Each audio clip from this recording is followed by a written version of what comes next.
Right, we're on. Oh, hello and welcome to the episode 6 of the Wildrunners podcast. We really do need to sort out the instructions so I don't have to remember what episode we're on, don't we? Yeah, get the basics right, mate. Come on. I know. I need to have a tally chart or something. So yeah, you got as always myself, Colin, and still kind of old man Dan, who is getting ready to go out to the gym tomorrow to try and max out his deadlift to sort his back out. Yeah, 5 o'clock alarm set for, straight in for a 200 kg deadlift, I reckon. Should be fine. That should really sort the back out nicely. Yeah, either that or you'll be out of action for another 6 weeks, won't you? Yeah, one out of two. At least you'll be able to get on the treadmills and put them on an incline so you can practice for trail pursuit though, mate. That's true, yeah. Get someone to chuck some stones on as well, just to get the gravel going. Yeah, well, if you want someone to throw stones at you, let me know what gym it is, and I'll happily come along there and do it for you, mate. That's no problem at all. All right. And our guest today is Chris Ward, Instagram handle Dizbots. Is that right, mate? Yep. Dizbot Run. Or more, well, don't know, more commonly, or the other handle is the founder of Medalmunchers. So, Chris, welcome. How are you? Yeah, good. All good. It's nice and sunny where we are. Anyway, not where you are, but no. We've got the sun. So yeah, it's all nice. Yeah. So your weather's all geared up for the beer gardens opening tomorrow, then, by the sounds of it. Yes, definitely. I won't be joining them because I'm not drinking as much anymore. I'm kind of piled on the pounds, so I'm gonna try and get healthier, but it is what it is. You know what happens. The best intentions and all that lot. yeah. Tell me about it, mate. I think after a year in lockdown, everyone's gained a bit of extra weight, haven't they? Yeah, it's part of the course. We all went one way or the other, didn't we? We all went either really, really trim or a bit extra. I think I did both. So, cutting and bulking, sort of in the same lockdown sort of thing, was it? Yeah. Yeah, cut in the first one, bulked in the second, and bulked even more on the third. So, my training kind of went with the lockdowns. Lockdown 1, training was first place, like bang on. Lockdown 2, I'm doing all right. Lockdown 3, did you say training? Like, the mix of Easter as well, all the Easter eggs on sale from January. That's my Achilles heel, an Easter egg. That's me done. Once I see them, it's like, I'll have one of them. I'll have one of them. I'll have one of them. Yeah, it is crazy with them, isn't it? Because they were selling them like next to the Valentine's Day stuff. It's like, come on, like it's like Christmas Day stuff comes off the shelf and the Easter eggs are on there. You're like, yeah, I'm still eating me Fantas at reduced price. Yeah. No, I'm not surprised we haven't seen fireworks or anything yet. Unplugging that yet. That is pretty much the next one, isn't it? Bonfire night. There's nothing else really. No, I don't think so. There's got to be bonfire night, hasn't it? Yeah. Yeah. Well, you just wished half the year away there, aren't you? Not really, mate. Not really. 17th of May. If I could click my fingers, 17th of May, pubs reopening. Have a few beers with the boys, and then a couple of weeks later, first race of the year. That would be my if I could click my fingers, that's what I'd be doing. What's your first race going to be? It's trail pursuit up in the Lake District. Nice. So it's like, have you seen them on Instagram at all? Yeah, all over the place. Yeah, they are, aren't they? But yeah, I booked in for the marathon for that last year. So yeah, I've never done an official marathon, just once, just from my front door, just to see if I could. Yeah, like no training or anything. I did do it. But yeah, so make it harder, go for a mountain one. Why not? Why not? It puts a bit of interest rather than running up and down the same roads and stuff. Yeah, that's it. And also you can walk up the hills. No one's going to judge you if you slow down to a walk then, are they? Yeah, that's one thing I love about trail running is when you're road running, you're naked. So say, I did half a marathon. First thing anyone says, what time? Yeah. Like, but I ran 13 miles and I had to stop at traffic lights and social distance and had to cross the road. I had to stop in this alley. What time did you get? 1 hour 50. Where you say, like, I did a trail half marathon. What time did you get?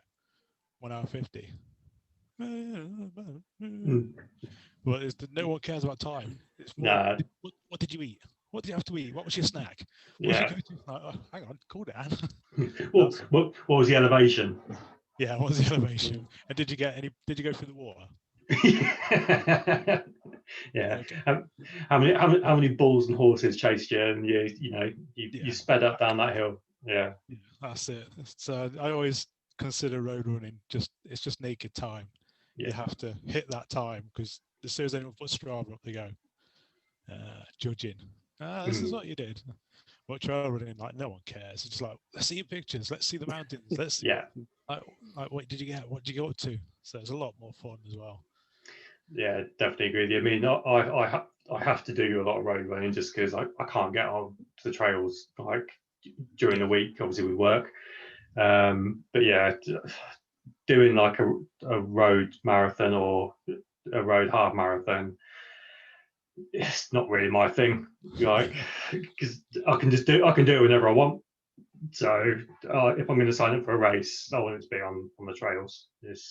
My mentality is it's more fun then. All right. Yeah, I'm the same. I run commute to work, so it's like it's a 3K run there and back if I go direct, and then I can go via the park run area that I've got. That makes it into a 10K if we include the park run. But all my kind of trails are like literally just another K out of the way.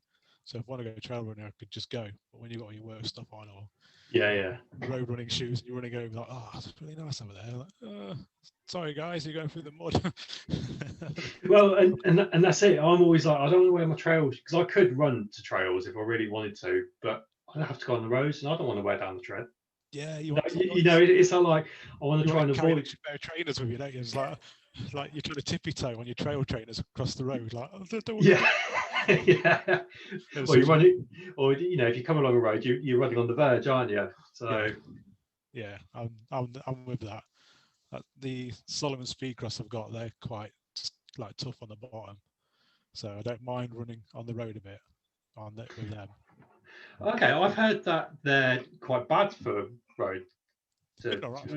Yeah, I mean, I've got a pair, and because I heard they wore down quite quickly, I'm literally like what you're saying. I'm tippy-toeing across the roads if I have to. Yeah, I was, but now I'm just blitzing it down the roads to get to trail. As soon as I get to trail, ease up, because at the end of the day, you're going to be running over gravel and stuff anyway. So it's not going to make a whole lot of difference. Just try not to skid around. Don't do any superhero entrances or like that. It should be all right. Well, that's a no for me then, because I'm not doing the superhero entrances or anything like that. Well, it's the same as anything. Things are going to wear down. They're going to wear down. Yeah, it's just is what it is. That's it. And Charles, it's your first race of the year as well, isn't it, Dan? Yes, mate. Yeah, I'm only doing the half marathon now, because it's probably be my first mountain run. So I've experienced a lot of road running, so it's going to be a complete different kettle of fish for me. So it's going to be nice. I'm just looking forward to having a race. I mean, the virtuals are good and they're good for motivation, but having that race day feeling when you're lining up with other people and everything. You've got that one person fixed in front of you. I've got to get you. I've got to get you. As soon as you get past them, when you get that hill, you go, blow out. Yeah. What have I done? Yeah. I really am not a hill person. So you guys doing things like trail pursuit, even 13 mile, as soon as I hit a hill, I'm like gasping like a 90-year-old grandma. I've had it. I can keep running across ground, flat ground, but not hills. No way. Yeah, I'm looking forward to it. Be good. I think my first race is the Ram Run. They started back, little OCR, started back up again in June. So looking forward to jumping onto that. Yeah, I'd seen that advertised. It's like I didn't know it beforehand, but it's come. Have you done it before, a Ram Run? It's one of them. It's a small race. I think it stopped about 4 years ago, something like that. But it had a really good community connection. They're like you get the Spartan races and like Overload and stuff like that. Yeah. And that little community, as soon as they kind of said like, oh, I think it's might be, I won't say the name in case I get it wrong, but there's two guys that have kind of got the race back up again, and their community's just like literally jumped straight on it. So I think it's the same two that organise Mud 7, isn't it? I want to say Obstacle Race Magazine. that's it. I didn't want to say it because there's another company very similar to what they're called. Yeah, yeah. So, his name. So, sort of started it up again, haven't they? Yeah. So I think there's a few guys from the Run Spy team heading out to do it. So I'm like, I kind of saw him. I was like, yeah, I'm jumping on. I need an OCR. Like I say, the virtuals are good fun. Like you guys did one right at the start as well. You've done a few virtuals all the way through, and the motivation and the community feel and the way like people just like, oh, I did this, I did that, and it goes all over the pages, and everyone's like kind of getting involved. It's good, but when you're an OCR runner, you're like I want to climb stuff. I want to see. Yeah. Or I want to fall off the monkey bars halfway across. I want to get muddy. I want to like mess about with people. But, like, you know, the camaraderie that you get, you can't do that because like, well, keep 2 meters over there, dude. You know what we do? And you can run through as many run through as many. Oh, can't say that. Run through as many muddy puddles as you like. But it's just not the same as a mud sucker, is it? That's No. Oh no, that is soul destroying. That is sometimes that mud sucker. Especially when you're lining up, everyone's lining up. It's like, hey, I'm going through it. I'm not standing here for another 10 minutes. Like, the easiest way I found to do was to roll. Like don't try and walk through it. Just roll over it. Yeah, you'll get caked, but you're not losing your shoe. I go for the dive in approach. Just dive in. front crawl it. Yeah, that's the one. Because like you say, you're going to get muddy anyway. Yeah. Like, I've been on OCR runs where you start off, there's like a couple of puddles near the start and they're running around it. You're like, why are you running around a puddle? Like, you've got a 200-foot swim soon. Running around this little puddle, mate, it's not going to work. Yeah. I have been missing them a lot, the OCRs. Like road races and stuff. I used to do half marathons a lot, and I kind of got to where I wanted, and I just kind of stopped running for a bit. Like, I wanted 30-ish. I got 133 at Ramathin in Derby. I was like, now what? That's me done. And then I saw a couple of pictures of my cousin coming out of a wolf run. I was like, what have you been doing? Yeah. Messaged me like, what the hell's that? And he's like, oh, Woods Obstacle Lakes and Fields. Well, you run through it? Yeah. Oh, okay. I'm game. So I went and did one on my own without anyone else just to see what it was like. And I pounded through this course. And because I'd been doing a lot of half marathon training, I didn't have much upper body muscle anymore. I'd lost a fair bit just from doing some core exercise and leg work. So I found the monkey bars and stuff like that quite hard, and the grip work quite hard. But the rest of it, I just like plowed through it, and I was like way in front of all the other waves. And the marshal was like, "What the hell are you doing here? Like you're starting it, mate. You're starting it. Go." And then that was it. It's like I found where I should be. This is me. When you run through the woods and you get that euphoria moment, the primeval like, whoa, I'm alive. This is it. That's like. Yeah, I need to be an OCR runner from now on. Yeah. And it also gave me the chance to eat more and bulk up a bit more. I like that. Who doesn't like that? Yeah, so I'm still doing that without the training for the OCR. Terrible. Really am. Well, you kind of alluded. Well, you said you started off running half marathons, and can you take us back to the start? Like, what made you want to start running or running the half marathons in the first place? So basically, on the parkrun route that I have locally, there's a leisure centre, and my daughter was going trampolining there. She had not long started, and I think by the time we got in and she got sorted and that lot, there was about 40 minutes of time, and I used to sit and read a book. And kind of one day I just kind of sat there reading my book, and I looked down, and it's kind of like, knowing your belly starts hanging over the page number, you think, this isn't good. Like, and I looked out the window one day as we came out, and I saw a couple of runners. So why am I sitting here reading a book when I could just go out and get some exercise? Dora's not paying any attention to me anyway. She's in her own world doing her own thing. She don't care what I'm doing. So it's like, right. So I just said, like, while you're doing this, I'm going to shoot off. Yep, no problem. And there's a couple of her friends there as well. So I went and started. I didn't realise it was a park run route. I don't know if it would have been back then. Park run's fairly new, isn't it? So anyway, I ran it. And I think it took me best part of half an hour to do the 2.5K, one lap. I kind of finished like,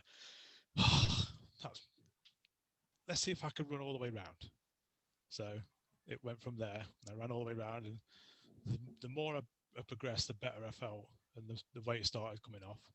So then I started putting more time aside to actually run, and kind of like, it wasn't just trampoline time anymore. It was like, I'm just going to nip out and do a run. And my old gaffer had won this pair of trainers in a race he'd done, and he gave me them. And I can't remember what they were. I wish I remembered, because they were the best trainers I ever had. They lasted me about 1,500 miles. They're awesome. And I was just like, so I started running in them. And I was at a family party, and I think I was slowly getting up to 10K. And at family party, my cousin, who I mentioned did the wolf run, he turned around and said, like, oh, I've already started running a bit. Oh, yeah. Well, next year I'm doing Leicester half marathon. You should do it. I was like, yeah, stuff that. Like, you're right, I'm not running that far. And he's like, no, you should do it. So time progressed. I thought, yeah, maybe I should have a goal. Maybe there should be something where my running should go somewhere. So I started training, and I got more. The more I trained, the more worried I got about the race coming up. I started like, nerves started kicking in. This is like months and months early. I'm like, I don't know if this is the right thing to do or not. And then I saw an advert or something for Loros, and they're a charity. And I thought, well, if I run for charity, that's going to make it better, surely. Then I've got a reason, I'll be happier, and it just made more pressure. I was like, no, I've got to run for charity, and I've got to make it. And I think my charity fund went up to about 800 quid in the end. And when it got to 500, I'd say, right, I will run this half marathon, under 2 hours. And then it got to 600. I'm like, I'm going to run it under 155. And then I think it got to like 145 or something. Like, oh, I hope no one gives me any more money. So it was set at 840 quid or something for the charity. And I overtrained heavily. I mean, I didn't have any idea about speed work, intervals, any of that. I never had no idea about any of that. If I had a coach, it would have been bloody mint, but that's hindsight today. And the day came, I queued up with my cousin, we're laughing and joking, and I just kind of said, right, we'll run our own race.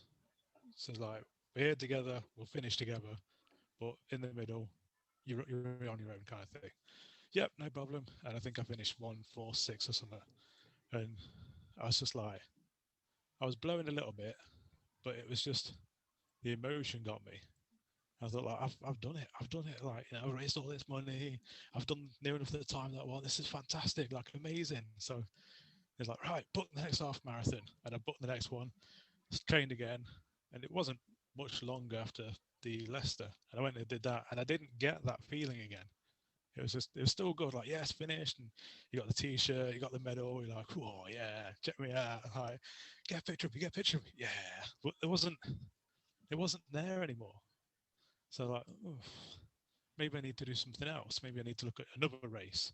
And it kind of progressed at that. And then I decided that my times were coming down a little bit. So I thought, right, instead of aiming to find the best race or a good race, why don't I aim for a time? So I started focusing a lot on time work. And I'd have places that were like 5K away from house.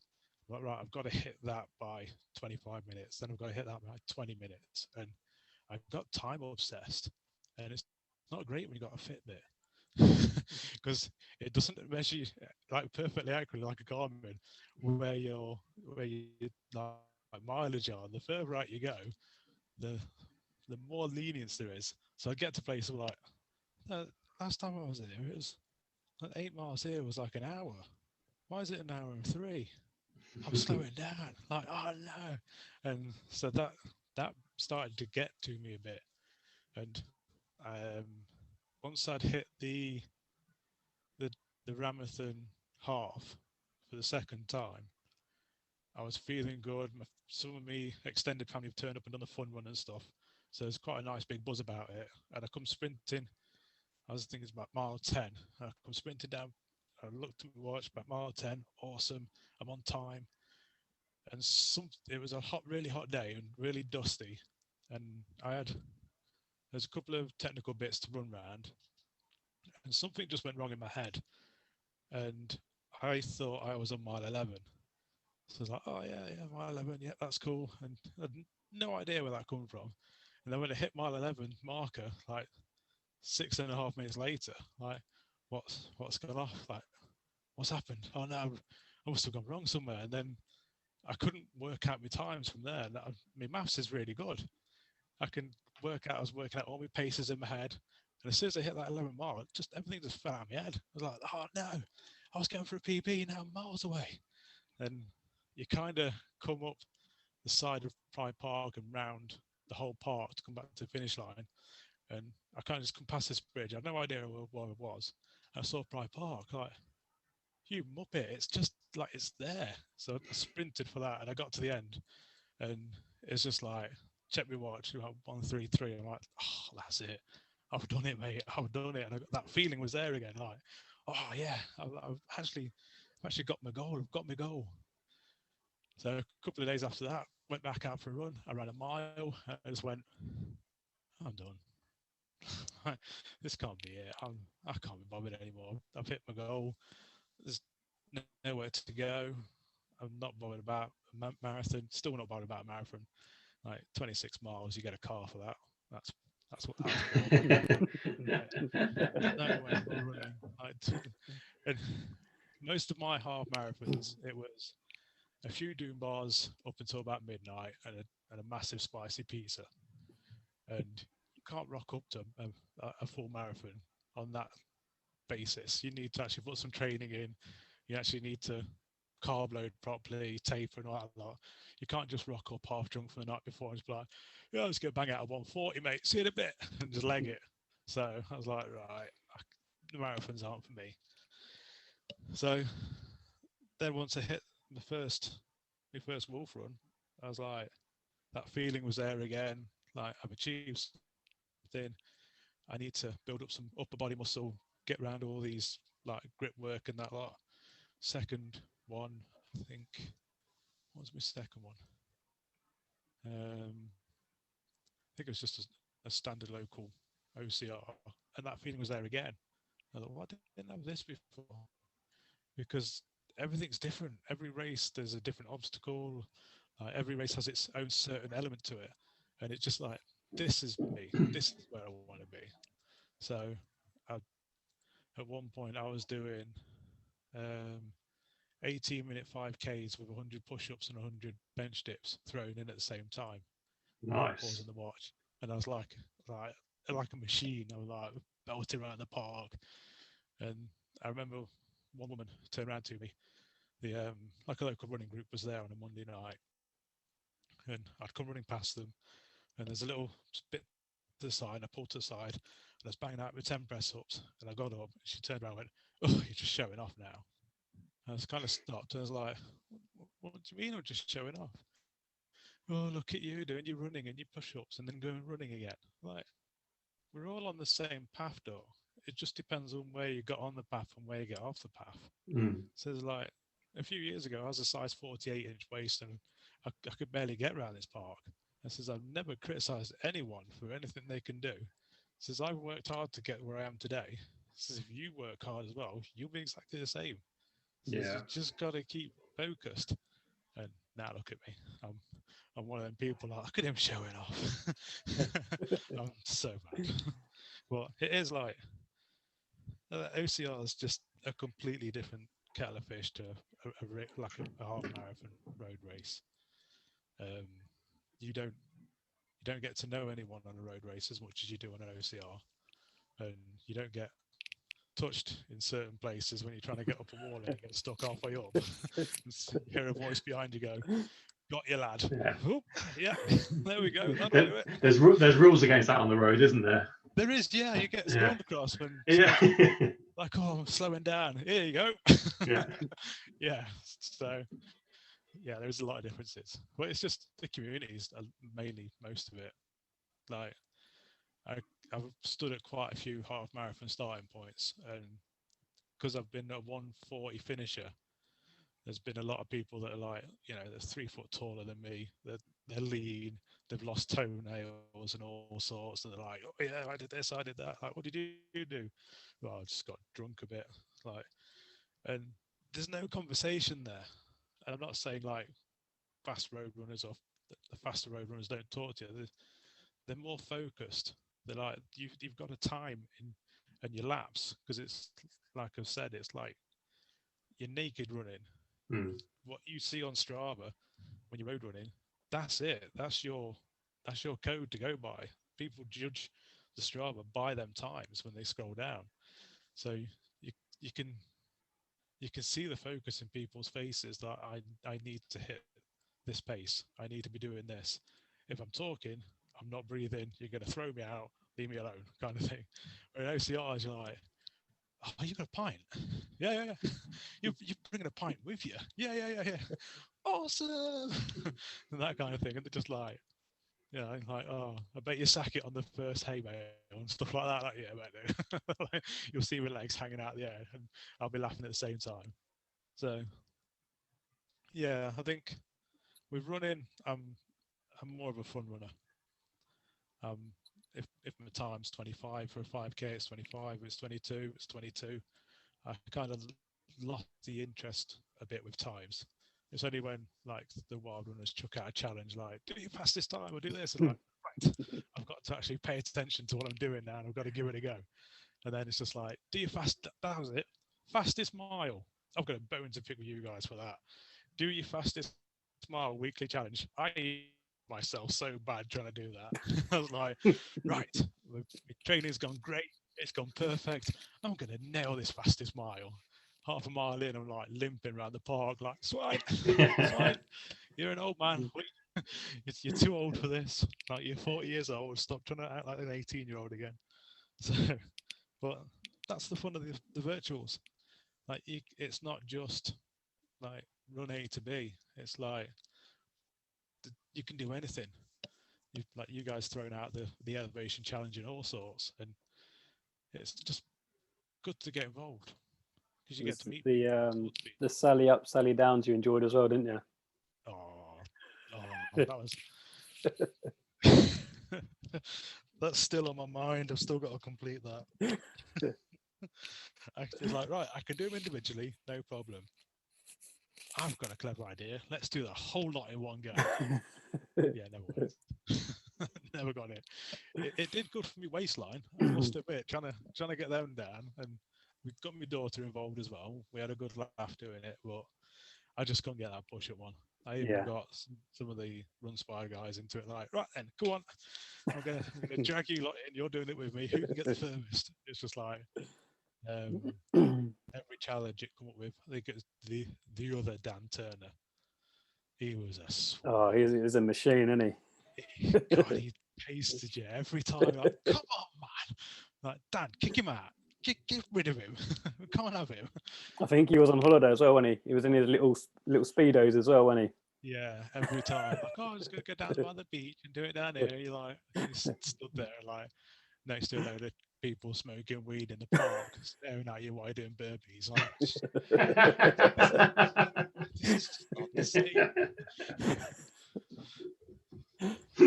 It's a lot different when you're like in the middle of Malta than when you're often stood in the park. Come on, guys. Like, you haven't got a dog running around you trying to sniff your face while you're doing a burpee or holding a push-up for as long as you can. Sorry, it's fine. I just got to stay here for another 30 seconds. oh, you dug something in my leg. Yeah, that's fine. Mm. I'm doing this bloody challenge. So, yeah. Um,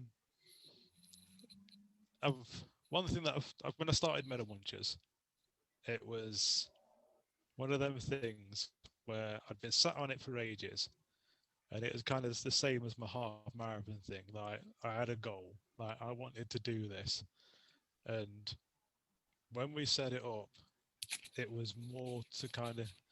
It was never really about making a lot of money. I'm never gonna live off it. And I don't want to. I don't want it to be something that becomes too much. I'm happy with it being like a little business, because all it brings to my page, my Medalmunchers page, is like a community like you guys are building with the Wildrunners. Just nice for people to go somewhere where they get support, even for the most mundane things. It's like, you know what, good on you. Like you went out and did a walk. Like, you know, we all get injured. We all like try and better ourselves, and sometimes we all need a pick me up. And I found with the Medalmunchers, I get a lot more people coming to that page than my own page, saying, "Oh, I want to do this or I want to do that," and you kind of, it's just one of them little things that it's different, and it's like it was going to be a way of going into the virtual running world, but once it started rolling, I didn't want to, because it's like, right, I'm going to do virtual runs, I'm going to do virtual medals, and then I made my first one that went out, and then people were just like, I want one of them for London, I want one of them for this, I want one of them for, like, ooh, like people actually want these. Like, okay, so you just send me a t-shirt and we'll make it. And they're like, yes, awesome. And the Mud Brothers was a fantastic little little setup. We did a couple for them, and people were like, oh my god, what's this, like, kind of thing. And there's been a lot of talk at the moment about, should racers give t-shirts out? And as a company that thrives on people having t-shirts at the end of a race then turn into a muncher, it's weird to say they shouldn't, because I don't think everyone needs a t-shirt, but I think you should be given the option to have a t-shirt. So like if you finish a Spartan, you look at the Spartan t-shirts, most of them are the same. Yeah. And if you're one of these people that does this, like the trifecta every single time they come round, you've got like 30 Spartan t-shirts. Yeah. Like, you don't need that. No one needs 30, 40 Spartan t-shirts. If you want the t-shirt, you should be able to click a box and say, yes, I'll have a t-shirt. Yes, I want to remember the race. Like, you know, if there's no wrong answer, if you want a t-shirt, you want a t-shirt. Me, I want a freaking t-shirt. If I finish a race, I want to be going it the next day, running around the park going, look what I did. And the sponsors want you to be doing the same. But I've had a few people message me saying, like, you know, you're encouraging it and stuff. And we're not. We're encouraging to change your t-shirt into something that will hold a medal or hold your wristband, rather than you throwing it in the bin. We'd rather I was going to say, Yeah. you're offering a solution yeah, rather than just chucking it, aren't you? yeah. So So it just got. We have had a little bit of a backlash about that, but as a company, we're like, you know, if you want a t-shirt and you want to change it into something, then do it.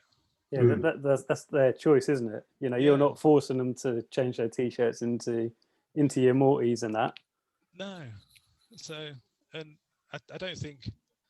I mean, I have turned down one or two t-shirts, like, but that's just because I've already got one, and I've kind of looked at it and thought, like, I don't need that one. Like, I don't need another one. But then you think, then that goes to waste, because what's that company going to do with them t-shirts? So I think time is changing. I think a lot of companies are going into tick here. If you do want a t-shirt, then they can pre-order them. And I don't think that will change the way anything happens with our business, because everyone's going to want a t-shirt at some point, whether it's your first marathon, or you've done like a charity run, and that's the kind of t-shirt you want to keep. So that's the whole idea that we set up for life. If you've ran for your dad, or you've ran for your mum, or you've got your best PB, or you've done your first half marathon, instead of leaving it in the drawer, let it get worn out, wear it a few times for training runs, and then you're like, oh, I'll just chuck it in the bin now. Just get changed into Morty, get a name embroidered on it or something for dad or something like that. Put it in your front room at your office, and then them days when you feel like crap or you've had a crap run and you sit down at the office and go like, oh, I went out for a lunch run and it didn't work. It's there, and you go, I did a freaking marathon. Like, what am I moaning about doing a 5K? And that's the kind of way we went about it. And then we had people saying, oh, I've got loads of snoods and stuff. Can you do anything with snoods or head rags or the B word that you're not allowed to say because it's copyrighted? So, the mini Buff. You're not allowed to say that. I heard somewhere. I looked into it, and someone had said it, and they said, "Oh no, that's a trademark name for that brand. You can't call it a buff." Okay. So I just thought I'll stay clear of that anyway. Just stick with the headband, head rag, and snood and all that lot. Yeah, snood. It's the vacuum Hoover thing. Everyone calls it a Hoover, but it's a vacuum cleaner. That's what's happened with buff. It's like everyone calls them a buff, but if it's not made by buff, it's not a buff. So, yeah, I mean, I've got, like you were just saying about the t-shirt, the like memory ones. Obviously, I sent you 3 t-shirts.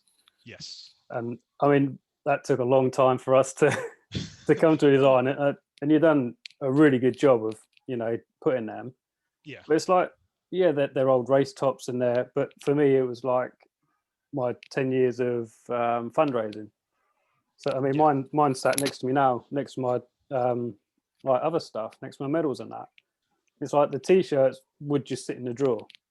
Yeah. So now it's now made into a really cool Morty that's just sat there, and I look at that and I think, yeah, I've done that. And obviously I got the Mud Brothers ones done, and I got Mandy one from like the first Spartan race we done together, which was a Spartan Twickenham. So I got that t-shirt turned into Morty as well. So it's more like the memory, like I said, the keepsakes, rather than, oh, I've got a t-shirt, chuck it in a bin type of thing. Yeah, that's it. I mean, like with the one that you'd wanted 3 t-shirts turned into one and stuff like that. That's no different to any of what we do. What we do is we just literally, like, I've sometimes get people send me a DM, just like, can you turn this into a t-shirt? Like, right, send me the pic. Like, I'm more than happy if you just send me a pic, and I'll say yes or no. Like, I'm not gonna go, yeah. Just thrash one out, chuck it in the post, send it to you, and you open it and go, it's all right. That's not what it's about. Like, we're not a major money making scheme, and I do turn a lot of work down. I'll say like, no, it just won't work. Oh, but I really love your things. Like, excellent. Like, I'm glad you like it. Sharing your stories, comment and stuff, but I'm not making money out your top.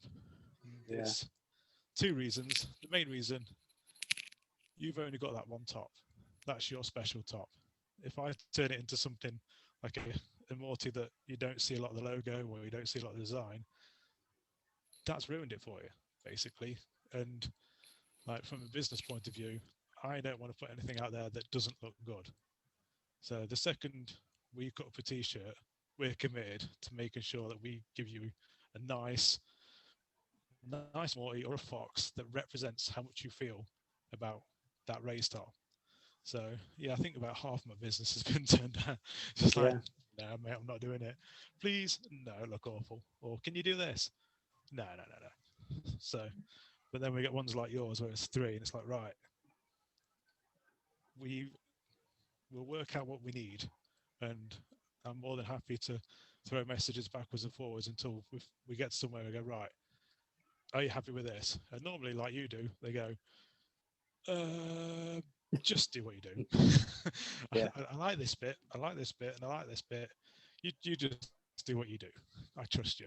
It's kind of Yeah. nice. It's nice to have that trust, which a lot of it's come through a few of the first customers we had, and like you guys with the, well, mainly you personally, with just saying like, right, I trust you. And once Yeah. you put that first few out, people are like, oh yeah, they can actually do like what they say they do. They can do good work. It's like, thanks. So it is.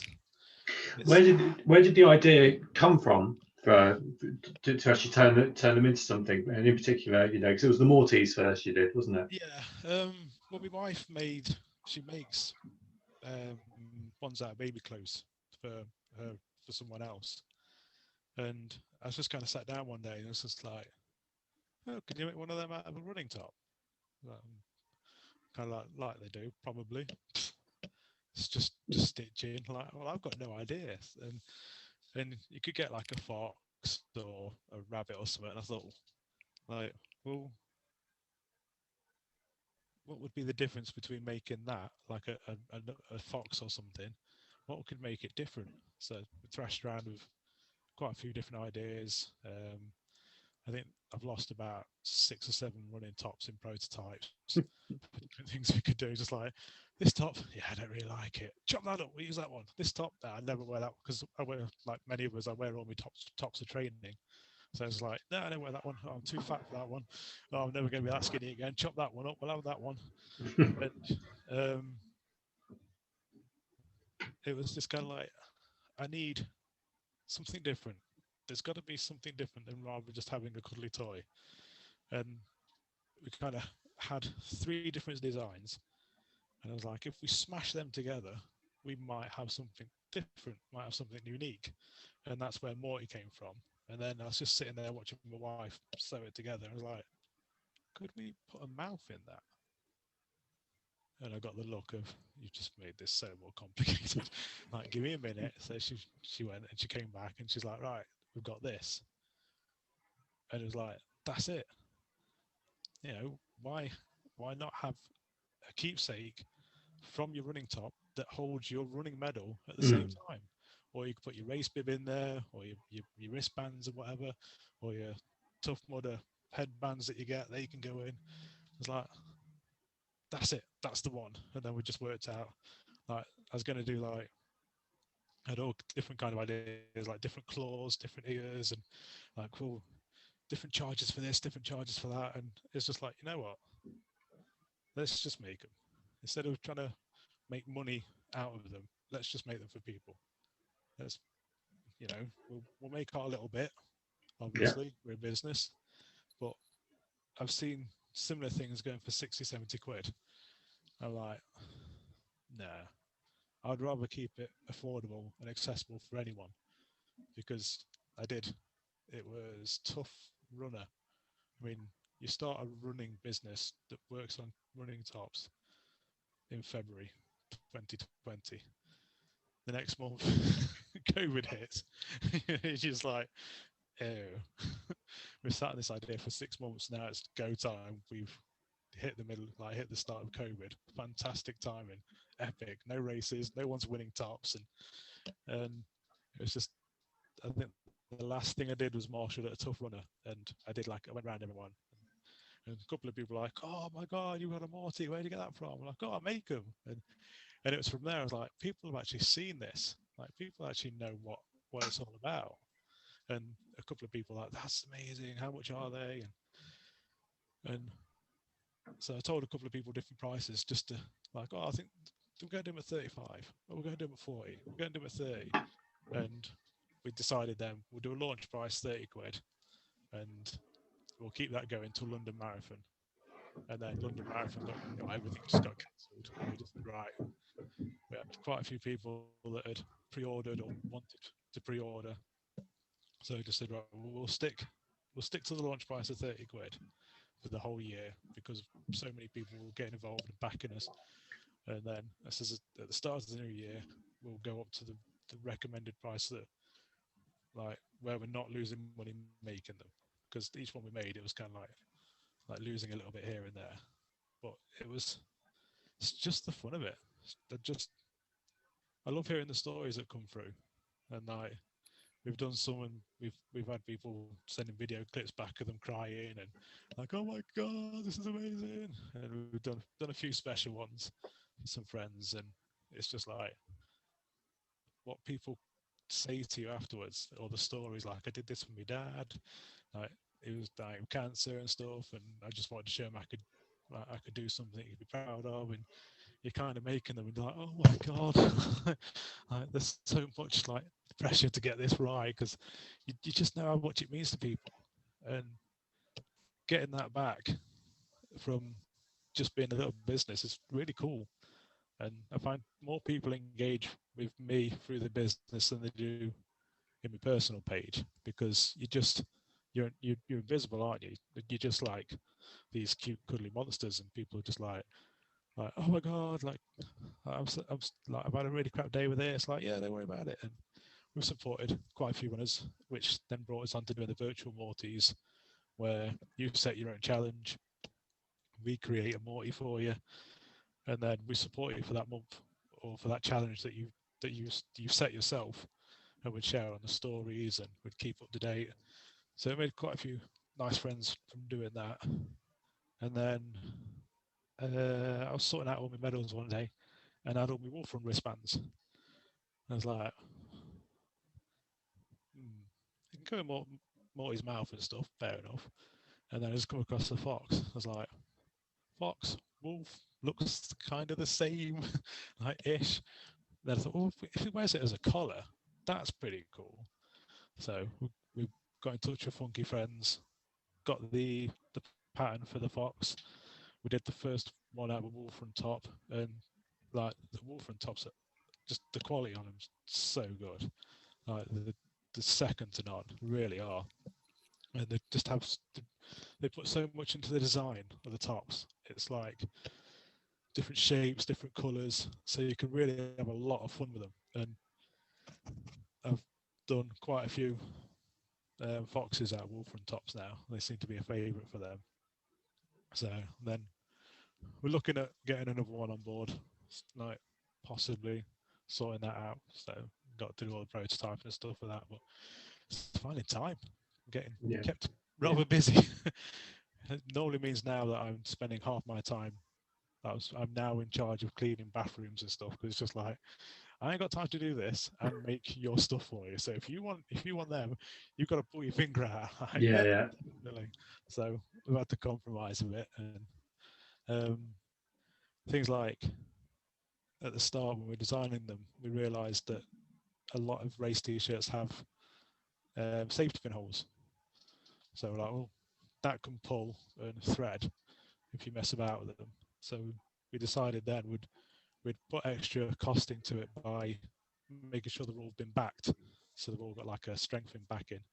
And I've seen other places that like charge you 5-10 quid extra for that. I was like, but it's just a standard thing. Like, you're making something special here. Like, why would you charge extra to do something so little? I mean, well, little is to me. I don't put it all on and cut it all out and stitch it all together. I just sort it out. But it's just things like that, the little touches that you do just to make it right. I'd rather do that than to kind of try and skimp on some money, not put it in, and then like where your safety pin's gone, all of a sudden your Morty's stomach's unraveling all over the place and you don't know what to do with it. So, Ends up looking like Ted at the end of the first one, where he's been restuffed, sort of thing. Yeah, that's it. Oh god, don't mention Ted. I've had a dream of a Morty attacking me. Oh god. Chris, could you do me a favour? Can you turn a light on at your end, please? Because I'm really struggling to see you. It's gone dark out there. It's 2 seconds. Yeah, cheers, mate. No, first of all, I love the Mortys. I think they're wicked. Right. Yeah, they are really cool. Yeah. Perfect. Thanks, Chris. It's not much better now. It's not in the dark. No, I was just saying, Stan, I personally, I love the Medalmunchers. Like, I think they're brilliant. I'm still at the stage though where all the race tops I've got, I still wear them. Like, so I'm like, I don't want to part with them just yet. Yeah, exactly. But I agree with what you said. You know, you said Spartan. I'm doing my first Spartan race this year, so I'm always going to keep them. But then next year, because I'm probably going to end up doing some more, if they're the same, it's like, well, yeah, what am I going to do? I don't want to do the same t-shirt. Yeah. So, Well, the Rat Race are giving you the option. You actually purchase your t-shirts in advance now. Yeah. So any of their races, if you want a t-shirt, you have to like pay for it. Extra on top of the race booking. Yeah, which is it's good in a way, because it means if you're not interested in the t-shirt, you're not taking something for free. That's I mean, like a lot of them have been made like really poorly and unethical kind of thing. So like depending on what company you go by, some of them are made really well, like the is it Scimitar? Yeah. Their stuff to make into Morty, their stuff's gorgeous to use. Like really like well made stuff. But some stuff you just like you pick it up and you're like, this is garbage. Like Jesus Christ. And like I think a lot of it's like badly oil based and stuff like that. So I think the less t-shirts in racing, the better for the environment. But like I say, everyone's going to have that one favorite t-shirt. Everyone's going to have their first. And I don't think you should take that away from someone. I don't think you should say like, right, no more t-shirts ever again. We're going to replace it with something else. It's just like everyone wants that t-shirt because it's special. Like there's no way I'd do. I mean, I've got the Aztec t-shirt, and as soon as I saw that, I was like, oh god, that's gorgeous. I need to have that t-shirt. But it's just one of them things. Like we're here. If you get a t-shirt, or if you get the second t-shirt the same, instead of chucking it in the bin, just get changed into Morty. You've got like the focal point, a speaking point, anything like that. And yeah, it's just a bit of fun, really. It's just something different rather than having a medal hanger. You just stick your medal in his mouth. That's one of the things when people go like, check out all my medals. Like, yeah, you're missing something. Come and have a look at my page. Yeah. But No, I've gone all out, mate. I've got some frames and everything behind me. Is that the Tough Runner trifecta? Yeah. Did you do that one? Yeah, because like it's got hills Yeah. It's got I know. I did Everest that month. Jesus, that was painful. Yeah, it's just stuff like that. You know, I wasn't once I got into the actual making the Mortys for people and stuff. I wasn't fussed about the medals, and then I think it was January, February. I've had people messaging like, "Well, what medals do you do?" Oh, we don't. We call Medalmunchers. Yeah, we make things to eat your medals. Yeah. It's completely different. And we've done a few raffles and bonuses and giveaways, and I kind of came across Acorn's Hospice when I first started Medalmunchers. It's like an advert or something. And I looked into all the work they do with life limited children and their families, and I was just like, God, that's to see a child smile so much with what's going off. Like if they can make a child do that, that's amazing. Like if they can, you see the families having a break or the families coming into the centre and they're all smiling, laughing, giggling, and being a dad of two, I'm like, oh my god, that's it. My heartstrings been pulled, snapped, twisted, and all over the place. Like, right, I'm going to do a raffle. I'm going to raise some money for you guys. Like, you know, you've been hit by the pandemic. All the funding's gone out of charities, like things like Click Sergeant and stuff like that. It's like, right. And from there, like they've been fantastic with backing us and sending us letters and stuff. And kind of just we adopted them as like our charity kind of thing. So we did a few charity raffles and stuff. Loads of companies got involved and like gave us free stuff to give away and everything. And I think we raised about 1,600 overall. And then February come and it was like someone just flicked a switch and everyone was just messages about medals constantly. Like, you're doing a medal, come with a medal, come with a medal. Like, right. So it's like, stuff it, we're having a medal. Right. We're going to do gold, silver, bronze. And they just released the tiering system. And I was like, okay, we can do this. And that turned into tiering up the KMs. And Um, it was kind of like I wanted to incorporate any runner, whether you can run Yeah. like 1K or 100K. I didn't want it to be one of them medals like one of the virtuals like you've got to run 500K in a month or whatever, because not everyone can do that. No one's got the Yeah. time.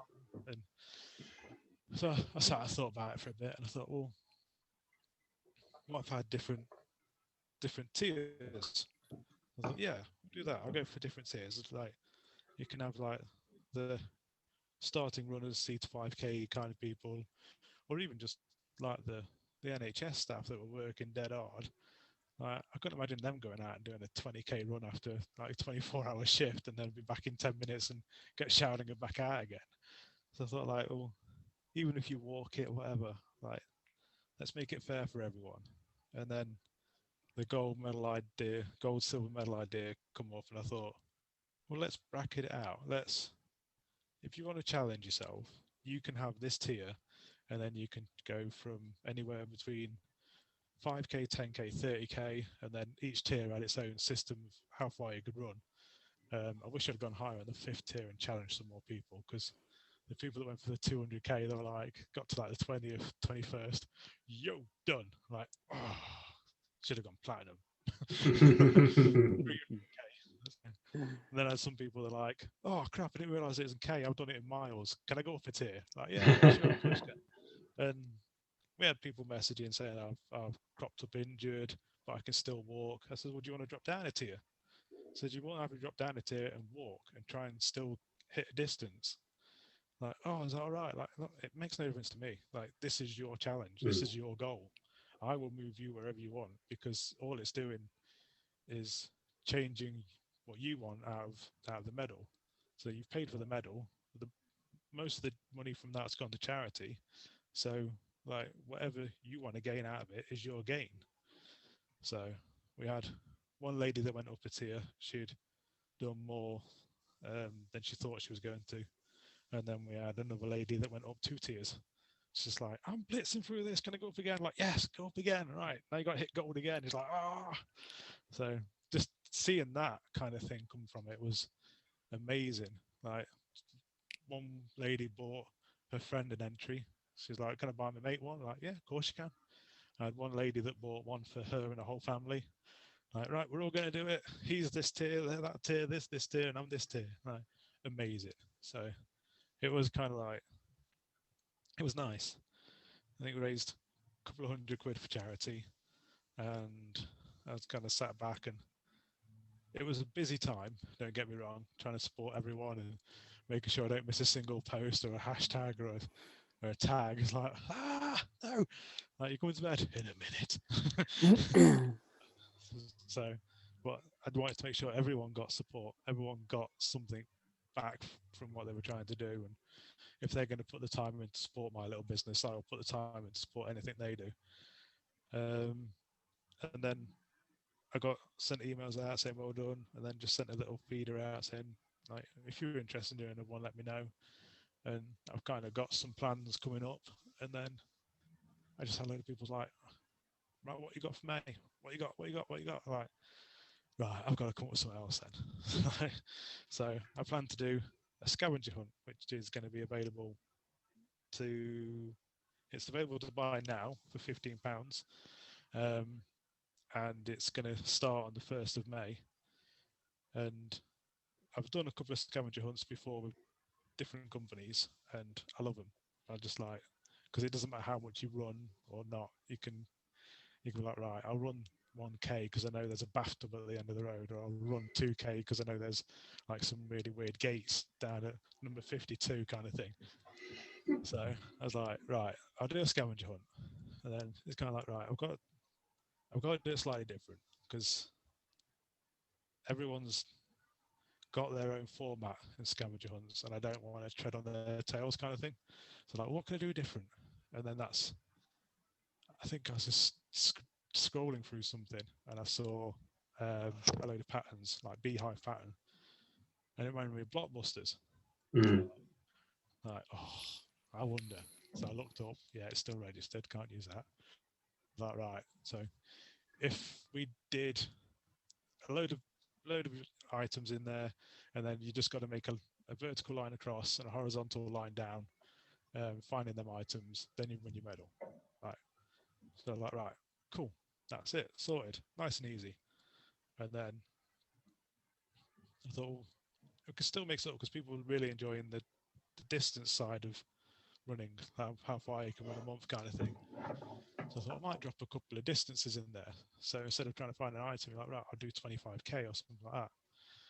And I thought, well, I can make it cumulative, so you can do that distance over the whole day, or the whole month, sorry. And then I looked at the medal, and it had 7 different colours on it. I was like, could I use this? Could this be different? So then I thought, like, so I covered the grid in colours, all different colours randomised. And I was like, right, I'll assign each colour to a specific thing. So, like, I think water's blue. So it could be anything from like a bird bath or a pond or something like that. And that would make it a lot easier for people that live in different areas. So if you're like more rural or more countryside, more urban, you could be like, right, I know I can see, like if I try and stick to the yellow and the blues, I'll be all right. If I try and stick to the purples and stuff. So it kind of opened it up to a lot more like environmental running, because we can't always get out and do a trail and find like a scenic route and manage to find like styles and stuff like that. So I thought if it's a grid, then you choose what items you want to find and do it that way. So that's it, set that up, and then I just thought, well, if you want to complete the whole grid, I'll stick a little prize in there for you as well.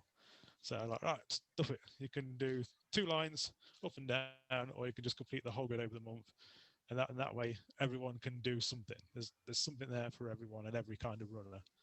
And then I'll fill the grid up, and then on the 1st of May, I'll email it to all the people that are involved. Then if they want to share it with their friends and stuff, like, fair enough. I can't stop them. It's going to happen, innit? But it's just like, the idea is you get a nice medal, you get a little prize to go with it. I'm in talks with a business at the moment. We're sorting out like an extra little special prize in there for every person that gets involved. And same again, most of the money that's profit will go to Acorns Hospice. So try and keep supporting those guys as much as I can. And then I think I'll be donning their shirt on, when's Mud 7? That's It's August. So I'll be running for them in August. So looking forward to that. So yeah, I've got myself into another virtual medal. Yeah. They are hard work, aren't they?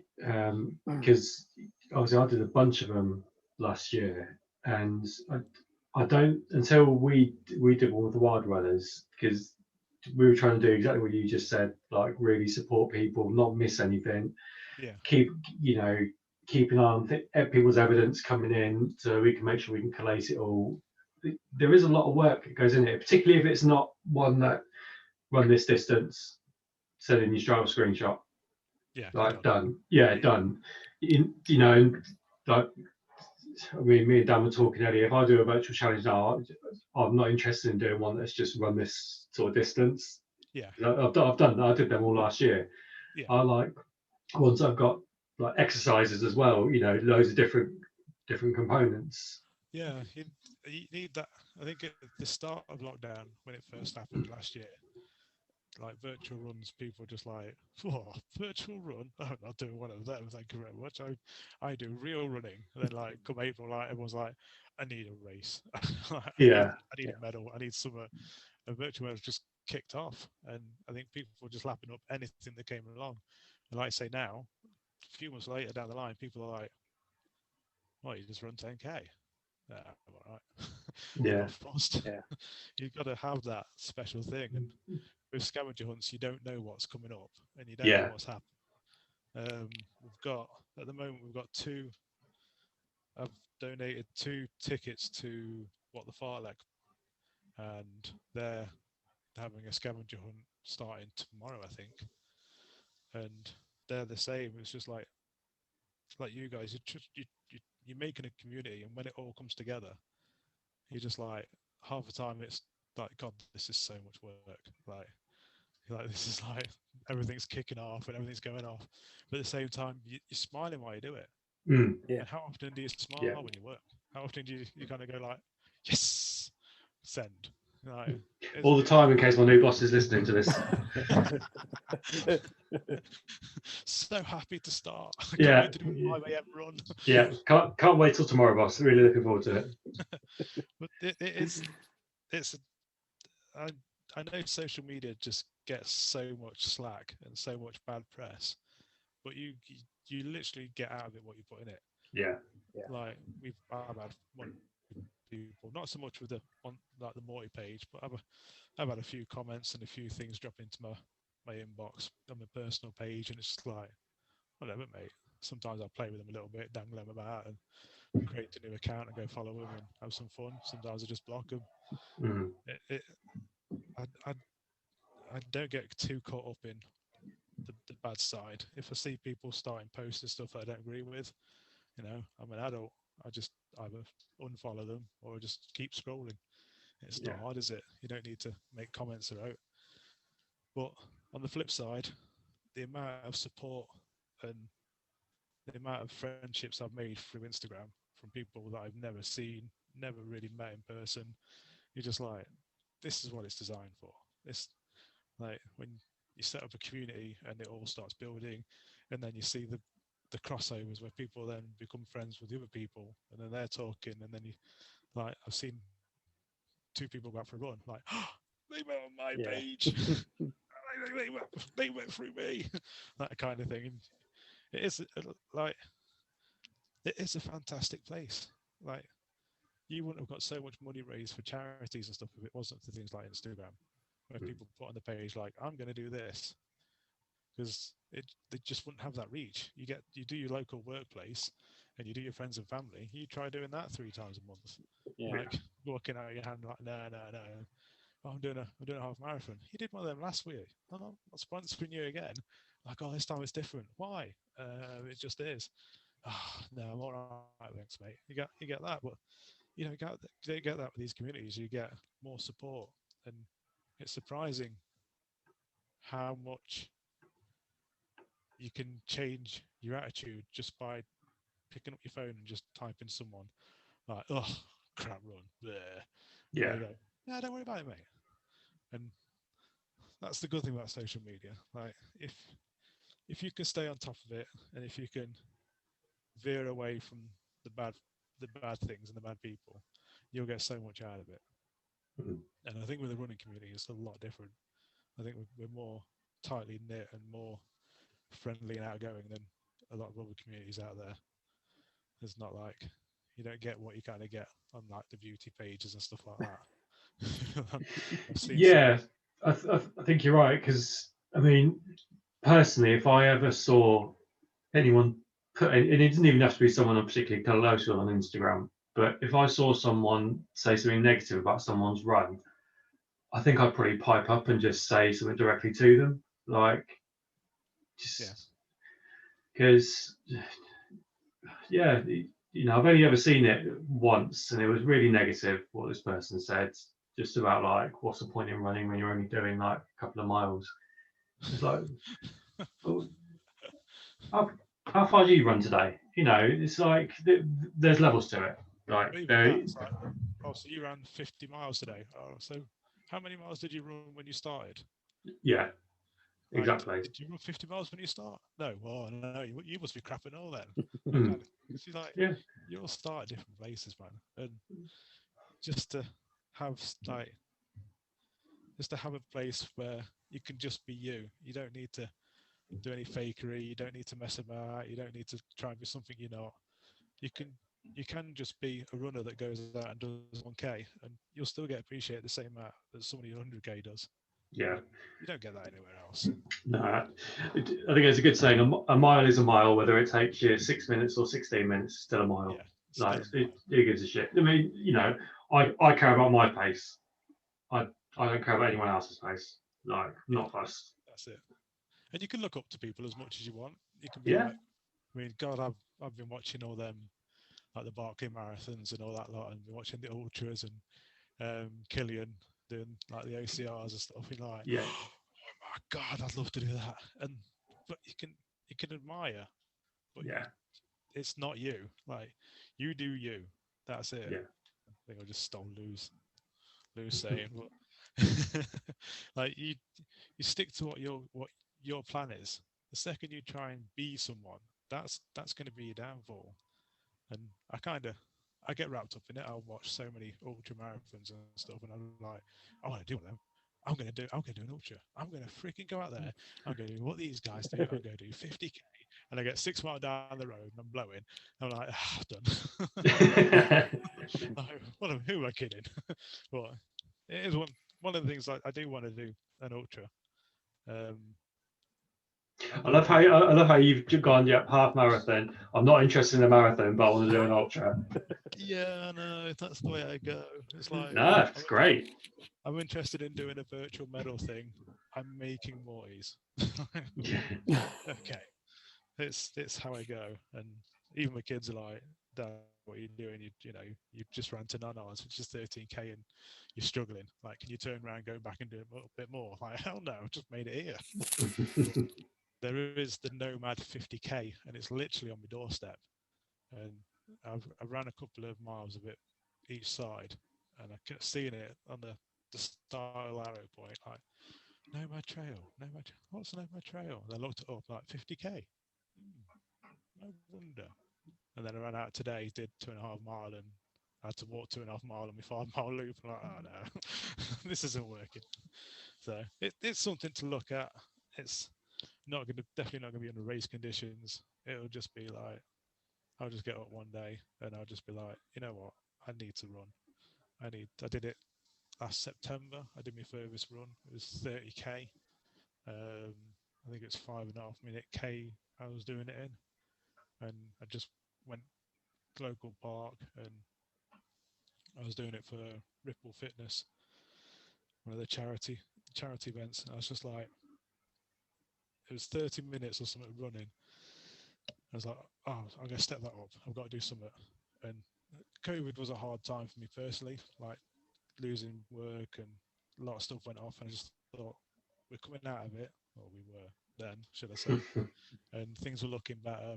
Things have slotted back into my life and made things better. And it's just like, right, I'm going to do this 30k. And when I finish, all that COVID stuff's going to be behind me. I'm going to run it off. And I've never run, I think the longest run was like 25k or something. That was when I was doing my half marathon fit days, and I was like half the weight and feeling great. And now I'm like a little Mr. Blobby running around. And so I was like, I hadn't trained for it. I was only doing like 5-10Ks. And I just got up. I was like, right, I'm freaking doing this. I'm going to just go out and I'm going to hit it. I didn't care about pace. It was just get to the end. I've got to do 12 laps and I'm done. And I got to the 12th lap and I finished, and I just kind of stopped. And I had messages all the way through from the Ripple community, the Runs By community, just being like, keep going. And I hit 30k and I stopped. And I pressed forward. And something inside me just went, yeah, done. Headspace just cleared. Everything was behind me.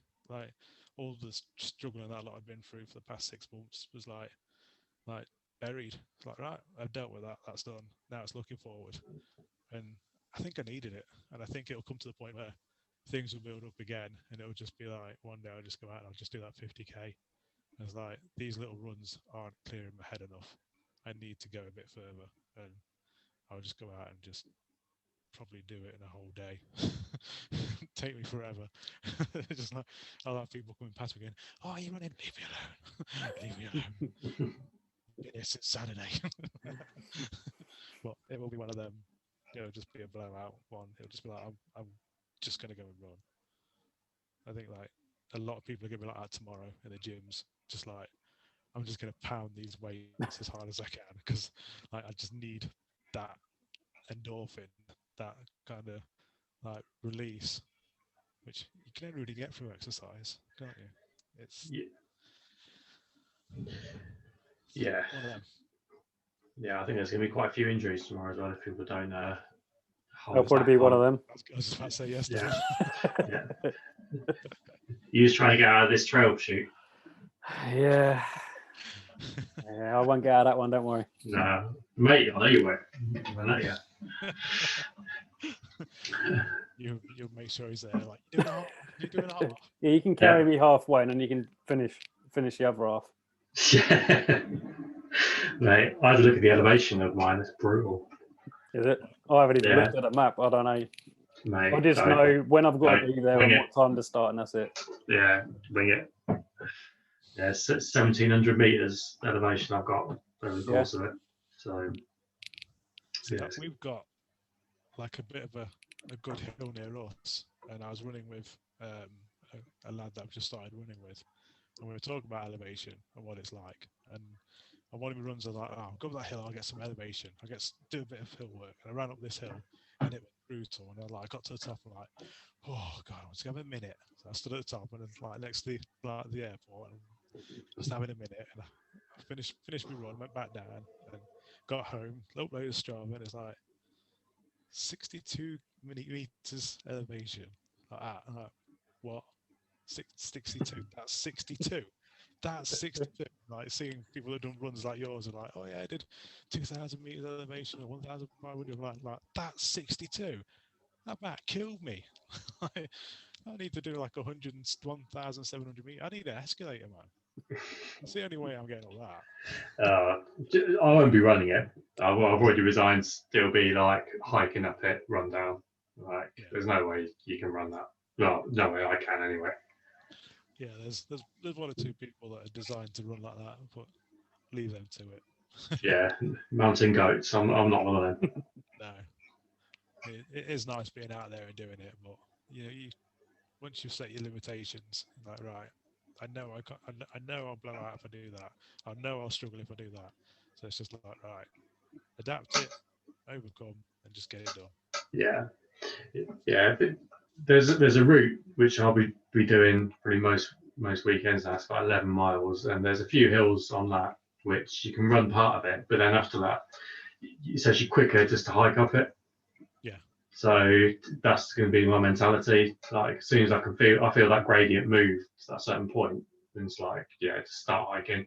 So save the energy. I can eat something and get your refueling done. Get to the top and then start moving on the way down. That's when Dan will do his packing on the way down. Yeah, carrying Colin. Mate, I'll have started before you start.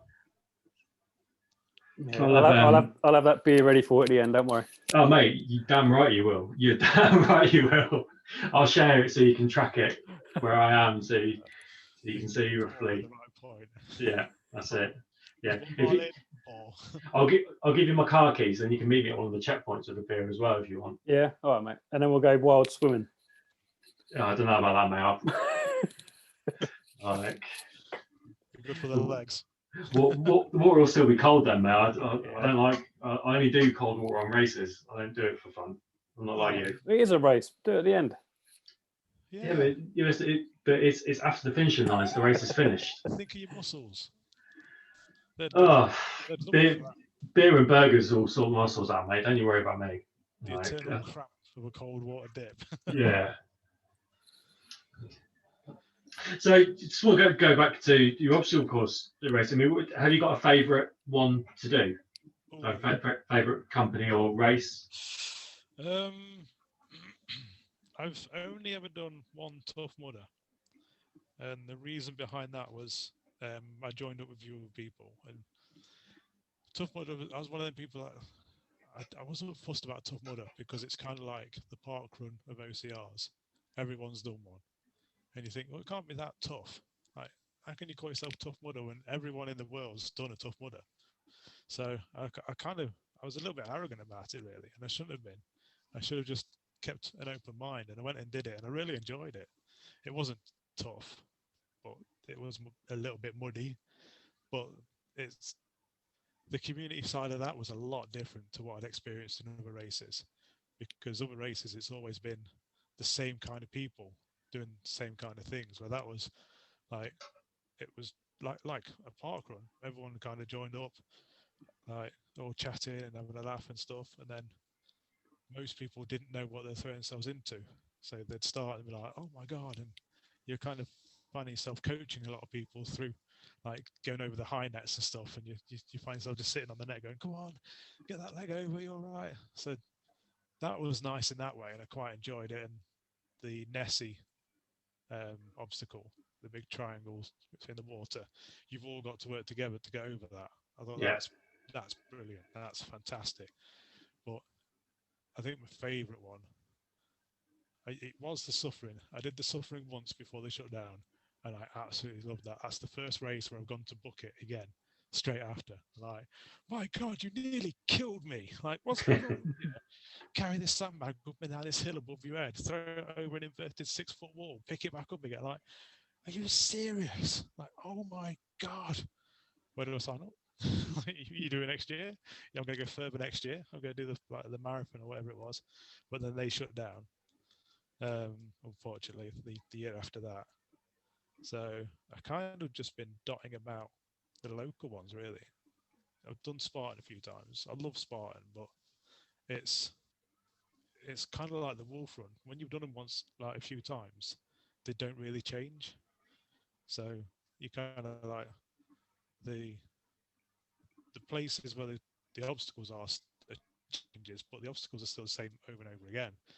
And I did the Wolf Run Alpha, and I was kind of like, you know what to expect, and it takes that like out of things, like the anticipation of what's coming. So I've been doing a lot of local ones, and I can't really say I'd stick to a brand because everyone's got their own little thing. But I'd definitely say Spartan and Wolf Run. If I had to choose any, I'd say they are probably the leaders in what they do. But I've not tried. Oh, what's the one I've got this year? Zeus. I've got Zeus this year. Okay. I've not done them yet. And nuclear races I've not done. So there's still quite a few of the good hitters that I've still not got to yet. But I think nuclear's quite far down south to me. Yeah, I think that's Yeah. that's near Nuclear is you, isn't it? it's my Your closest doorstep. one. Yeah. So it's a bit of travelling for me. I'm like a hermit. I'll go out so far, and then it's like, right, I'll do these races around here, and then I know I can get home and just slob out. I don't have to do like 2 or 3 hours of driving or like that, all cramped up and crying. But there's been enough around here to keep me busy. I've done the kind of total wipeout one. That was Rough Runner. They went under. Quite a few. Oh no, I was booked in to do them as well, and Yeah, wasn't able to do it. And like you said, they've gone bump. Got it. I've picked up a few free entries to different races for last year, and people were like, "Oh, come and do my race and put it on your page and promote it." And that lot, like, yeah, sweet. And Rough Runner was one of them, and it's like, we've gone bust. I'm like, no. Yeah. I've done it before, and they were ace. They were good. That Travelator looked wicked at the end. So like old school gladiators, isn't it? That's like one of the key things that got me to is like, is that a Travelator? Like, Yeah. Got the total wipeout spinning disc and stuff. You're like, sold. I'm in. So I did it, and it was kind of them. It was one of them like it wasn't challenging. It was just fun. And you finished with a Travelator, and it's kind of like, right, I'm gonna run at this as hard as I can, and you come flying full pelt at it, and the speed's all completely different, and you're going too quick, and you got to slow down. But then as soon as you start slowing down, it's dragging you back. You're like, no. So that was I think I did it on the second try, but they had it at Rat Race at the Born Survivor in Nottingham. They had one there as well. 2016, 15, something like that. I don't think they had it at the last one they did. Is that the Survival of the Fittest? Yeah. Yeah, because I did the last one in 2019, I think was the last one. Right. Ian definitely wasn't there. And that was way longer than 10K, what they advertised at. I don't know what that was, but unless I wasn't as fit by then, but I was cramping big time towards the end. That felt way more than 10K. Yeah, rat race special, that isn't it? Yeah, it's Oh, 10k ish. It's 12. It's 12k. Yeah, yeah. it's a bonus. Don't tell me that, because I'm doing man versus this year, and I'm quite happy with like the mileage they put down. Don't make it any further than what you put Which one are down. you doing? All three. Ooh, nice. So yeah, although I've messed up because the man versus coast, I thought it was on the Saturday, but mine's on the Sunday. So I've got to do the race and then drive back on the same day. So that's not going to be nice. So you're gonna walk in tomorrow in your new job. Hi, yeah, I'm booking this day off.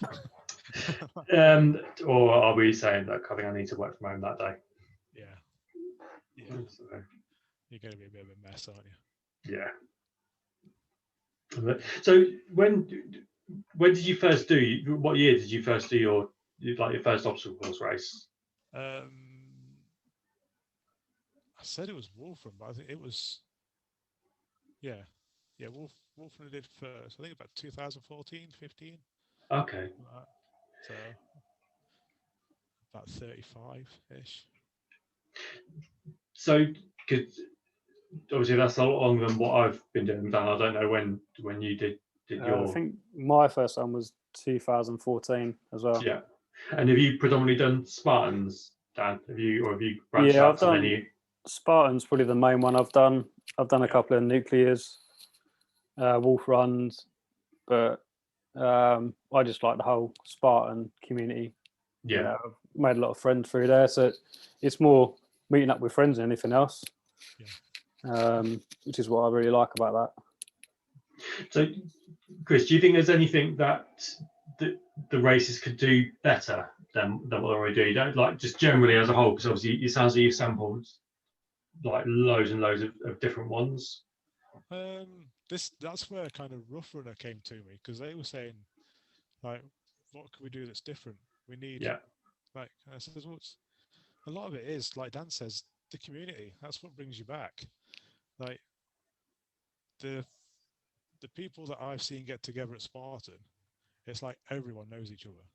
It's so crazy. It's like people just walk past, hey up Bob, hey up Jim, hey up so and so, and you're just like, how the hell do all these people know each other? And I don't know what kind of, if they've got like an inner communities and stuff like that, but there's no like there's no there's no cliques. So there's no like, this is a band of people and we stick together and that's it. That everyone's open to talking to everyone, and I think as long as you've got that community, I don't think you can really go wrong, because like Dan says, he loves doing Spartan, and he'll just keep going back to doing Spartan because of what he gets from the people and the race. I think you've got to have your own unique little thing, like race wise, like Spartan has, like the bag drops, javelin, things like that. Tough Mudder's got electric fence and the Nessie. Right, yeah, the electric fence. Don't go through that if you've got epilepsy. Okay, I promise I won't. Yeah, that didn't happen. So I think if you can get like the odd obstacle, that's a bonus. But I think it mainly comes down to I think what I've seen on a couple of your posts, like on Facebook chats, really recently with the Oh COVID. yeah. I think I stirred up a bit of a hornet's nest with that, didn't I? Yeah, but that's the thing. If you can be honest with the people that are paying for your entries and paying for your livelihood, and just say, I ain't got a clue what's going on, but I still know you. I mean, it's really highlighted up what some of the companies are actually like. Like with the Medalmunchers, we will tell people when the tops arrive, we'll tell people when we're cutting them, we'll tell people when they're done. And even the people that, like, I've got people that have got orders in May, and it's like, your top's here. Like, we've got it, it's safe. We know what we're doing. It's like, oh, thank you very much for telling me. If race directors did the same, just a little email, we know you're there, we know you've got your ticket, we know we've got your money, thank you for not refunding, that keeps us going, we'll let you know.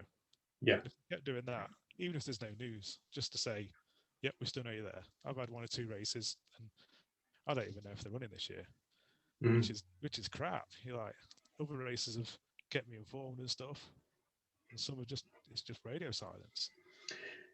Yeah, and I mean personally, it's really like I mean, there's two. I'm not going to say their names, but there's two race companies in particular that if they go ahead, I will still run them, and they could be the best race going, but I will never ever run it again, just because I think you've been crap how you've dealt with your customers, and I don't want to support businesses like that. Just customer service. Yeah, exactly. And I mean, that's part of a field. You know, I was account manager. That's my job. So customer service is something that I look at like regularly, and it doesn't cost a lot. It doesn't cost anything to give good customer service and just to drop people an email. Don't hide behind the furlough scheme because that doesn't really wash with me. I think some people are hiding behind it.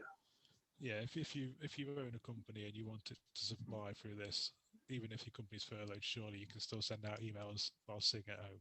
Yeah, pop a post on Instagram or Facebook, just saying that this is the situation. This is when we're planning to relook at it again. We'll be in touch then.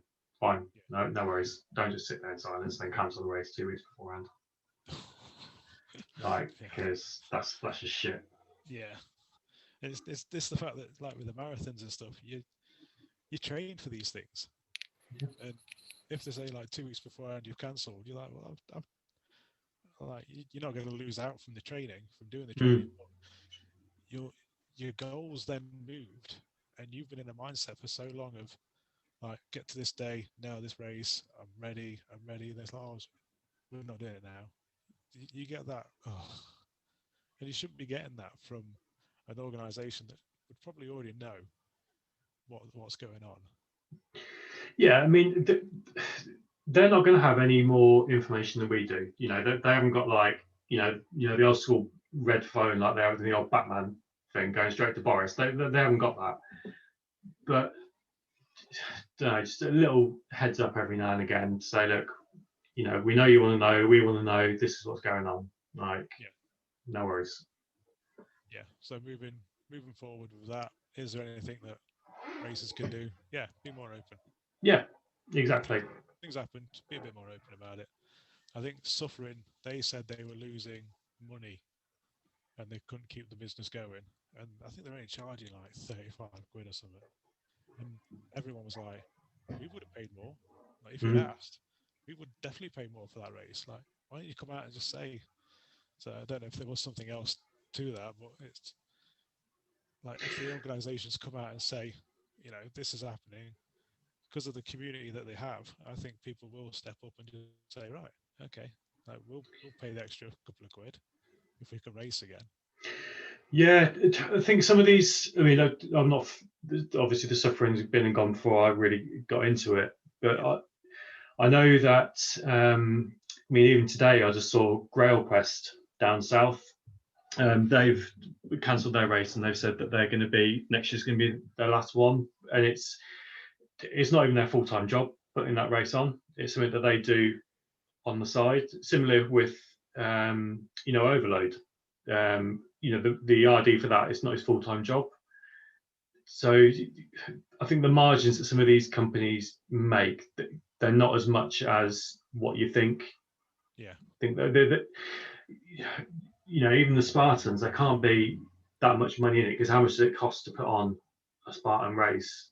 I mean, the insurance for it must be through the roof. So they need to have all these people going. So the smaller ones, I don't think they can charge massive amounts to make it loads of money.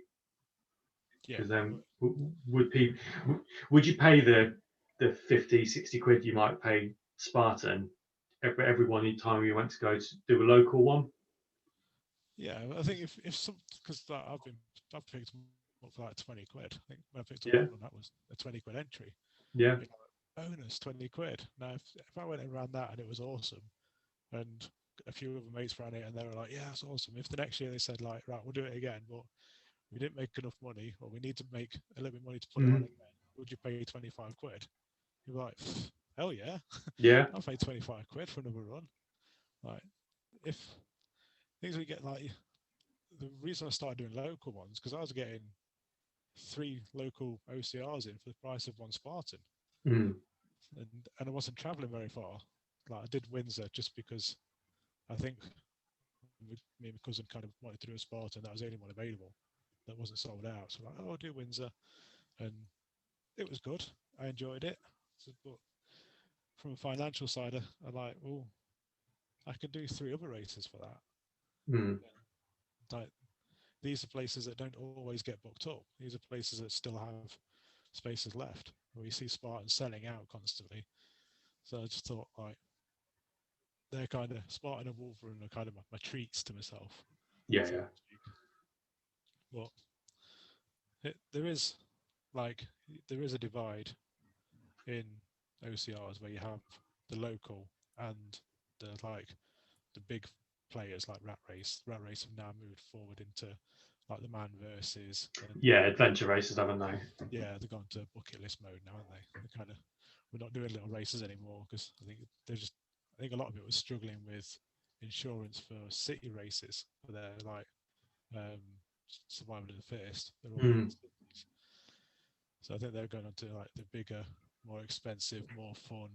Like you'll do this, and like it's the amazing thing in the world. Yeah. 7K run around a field and maybe jump over a couple of logs type of thing. But with the road running, I've noticed that a lot of the half marathons and stuff, they're right creeping up in prices. They're getting stonkingly high. Are they? Yeah, I've done a few like a couple of years ago for charity, and I think I was paying like 25, 30 quid for a race, and they go to like 45, 50, 60. You're like, you're running down the road, man. You're not even putting any obstacles on. Yeah. Like, Jesus Christ. I could do it for free next week when you've not blocked it all off. Yeah, that's the argument you get. Like, you want me to pay 60 quid to run my normal route? Yeah.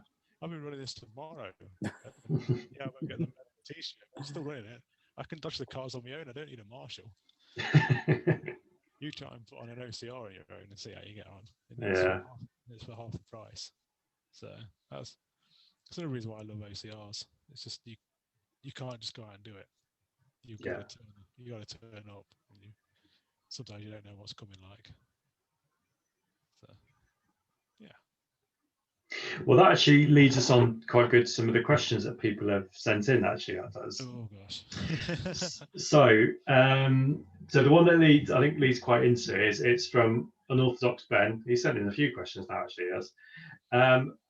But what is your favourite OCR obstacle?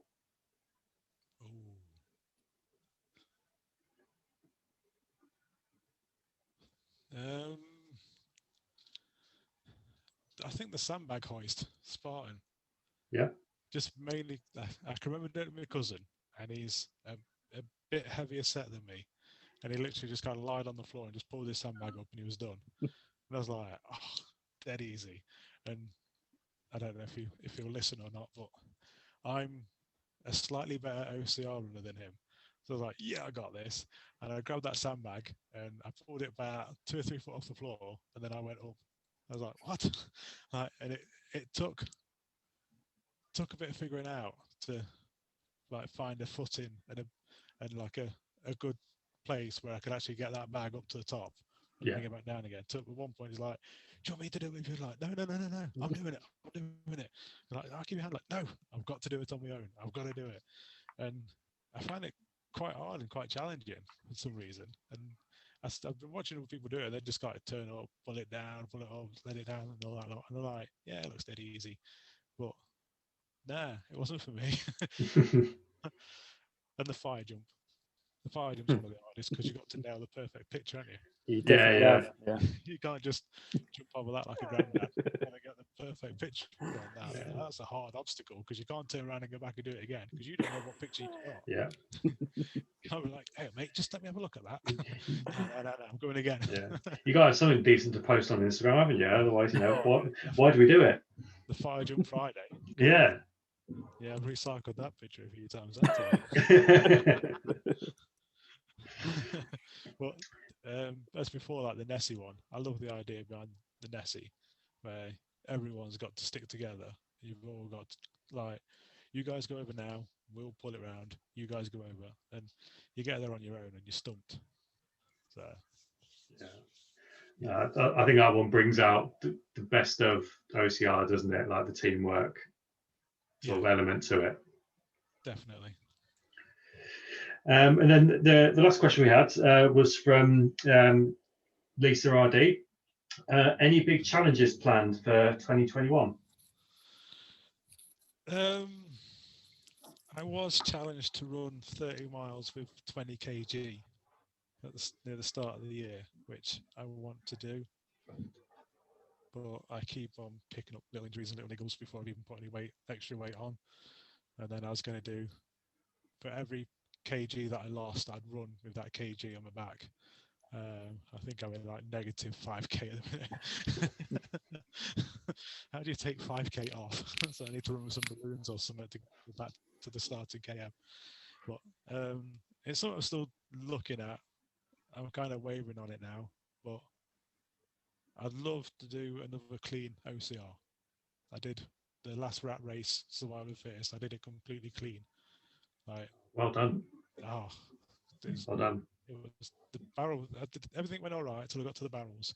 Yeah. I just cut my hands to ribbon, and I think I did it 3 or 4 times. I'm like, no, I am getting across this, and it wrecked my hands, but I got across, and I got to the end, and the feeling of that, just getting to the end, knowing that I've done a clean, I'm like, oh my god, like that's it. And I think it's the first time I've really been anywhere near being coached. I've never took on a coach or any advice or anything, and I was on OCR Virgin, I think, with Sam Whitworth, and he was like, right, you got to do these push-ups, these pull-ups and stuff like that.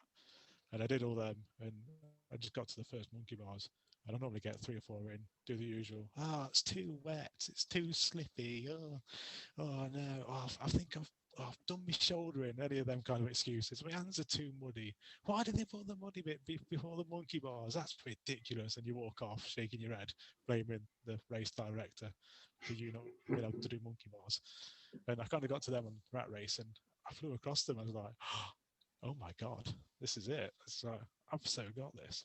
I'm going to do it. And so yeah, I think work a bit more on my strength, and let's see if I can get a clean this year. That's my OCR goal. Cool. What races are you going to this year? I've got the Ram Run, Mud 7, Tough. I've got 2 of Tough Runner, 2 10Ks. See what's in my diary. The Zeus race. I think that's it. I think the other 3 have gone. Yeah, I think it's them. Yeah, Zeus straight after the week after Mud 7, I think. And I might have something else lined up. But yeah, mainly just Zeus, Mud 7, Ram Run, Tough Run, 10Ks. Cool. So, you guys, what you got planned this year? Dan, do you want to go? So we've got the Trail Pursuit, and then I think I'm doing 3 Spartan weekends, Mud 7, and then I've got my Killy Challenge obstacle course on the summit of Killy, as you do, and then when I get home from now, I've got the London Marathon. So just a couple of events this year. Just a couple of little ones. Yeah. Yeah, make up for last year. Yeah. Why not? Why not, indeed? Yeah, and I've got Trail Pursuit, Spartan Trifecta, Man versus Trinity, Overload, Spartan Stadium, and a few other like 5 10K, just like relatively local ones to me. So majority of them came over from last year, but I was still booking races for this year, last year. Right. So I think over a 4-month period, I'm doing pretty much all of them. So yeah, I'm going to be sore. Yeah, I saw the races come up and they're like, book now. I've still got last year's, book now. And you're like, I don't know. And I think a couple of my races I kind of ended up back to back, and it's like, oh crap. But I think this 50k one, this 50k ultra on my doorstep. I think Long Eaton Running Clubs are doing an event there the day Yeah. before the Ram Run.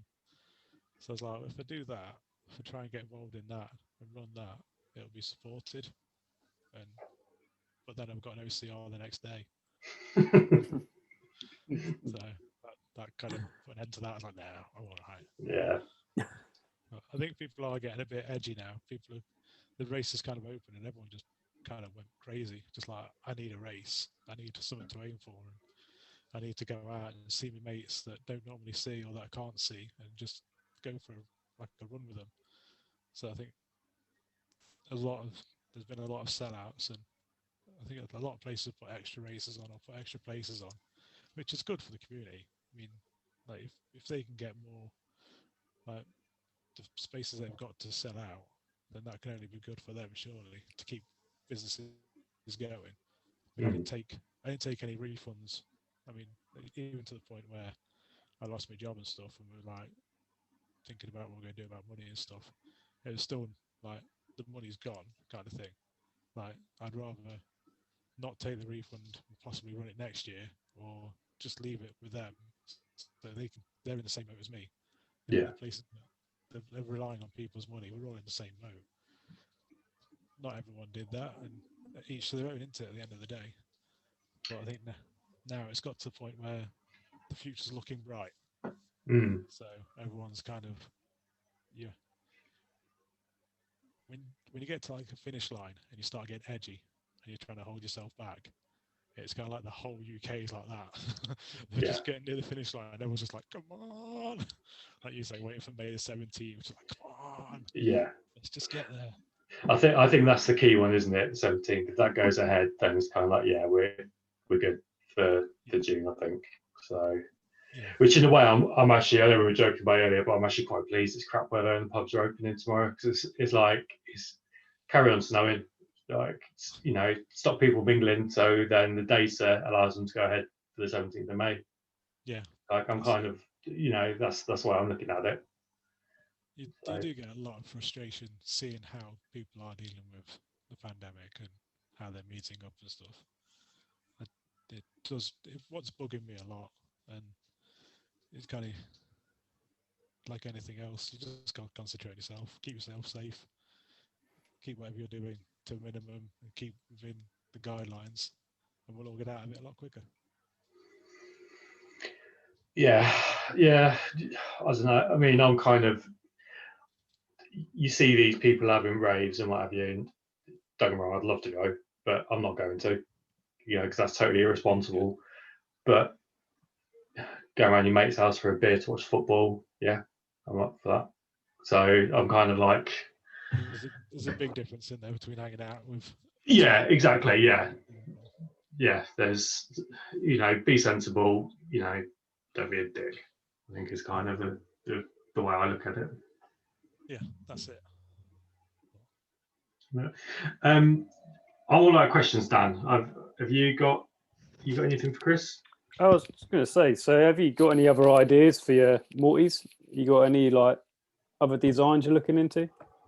I've got one that I was thinking of that I'd like to do. It just depends on time to get it done, because like if I'm not working, running, training, being a taxi driver to my 2 kids,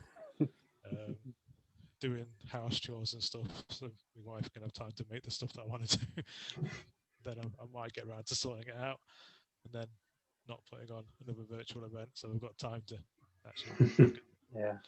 I do want to get another one out. I think it's quite important to keep it fresh and keep doing stuff, but at the same time, it's going well as it is. And I am on that cusp where I need to expand the background of the business, which I kind of, it's all or nothing then, and I try not to do it because I know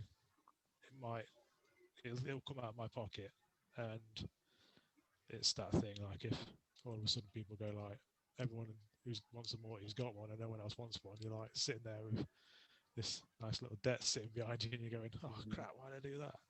So I'm always worried that it could be a fad, and if people stop buying them, people stop buying them. I don't mind. I'm just happy to make on demand.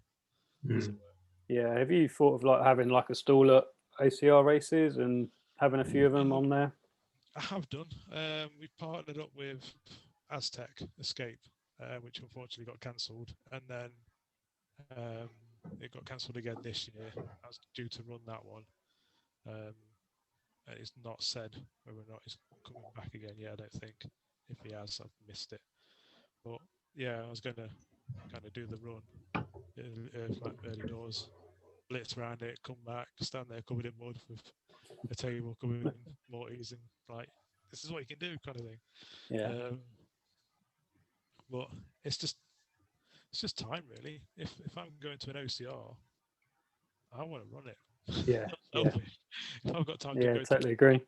if I've got time to go there and stand there with a stall, I'd rather just go and run it, because the support we get off the Instagram and Facebook community is amazing. People sharing them, people like liking it and tagging it. I never thought I'd get to like 1,600 followers ever. I thought I'd just give like a couple of hundred and make one or two here and there, like maybe one every other month or so.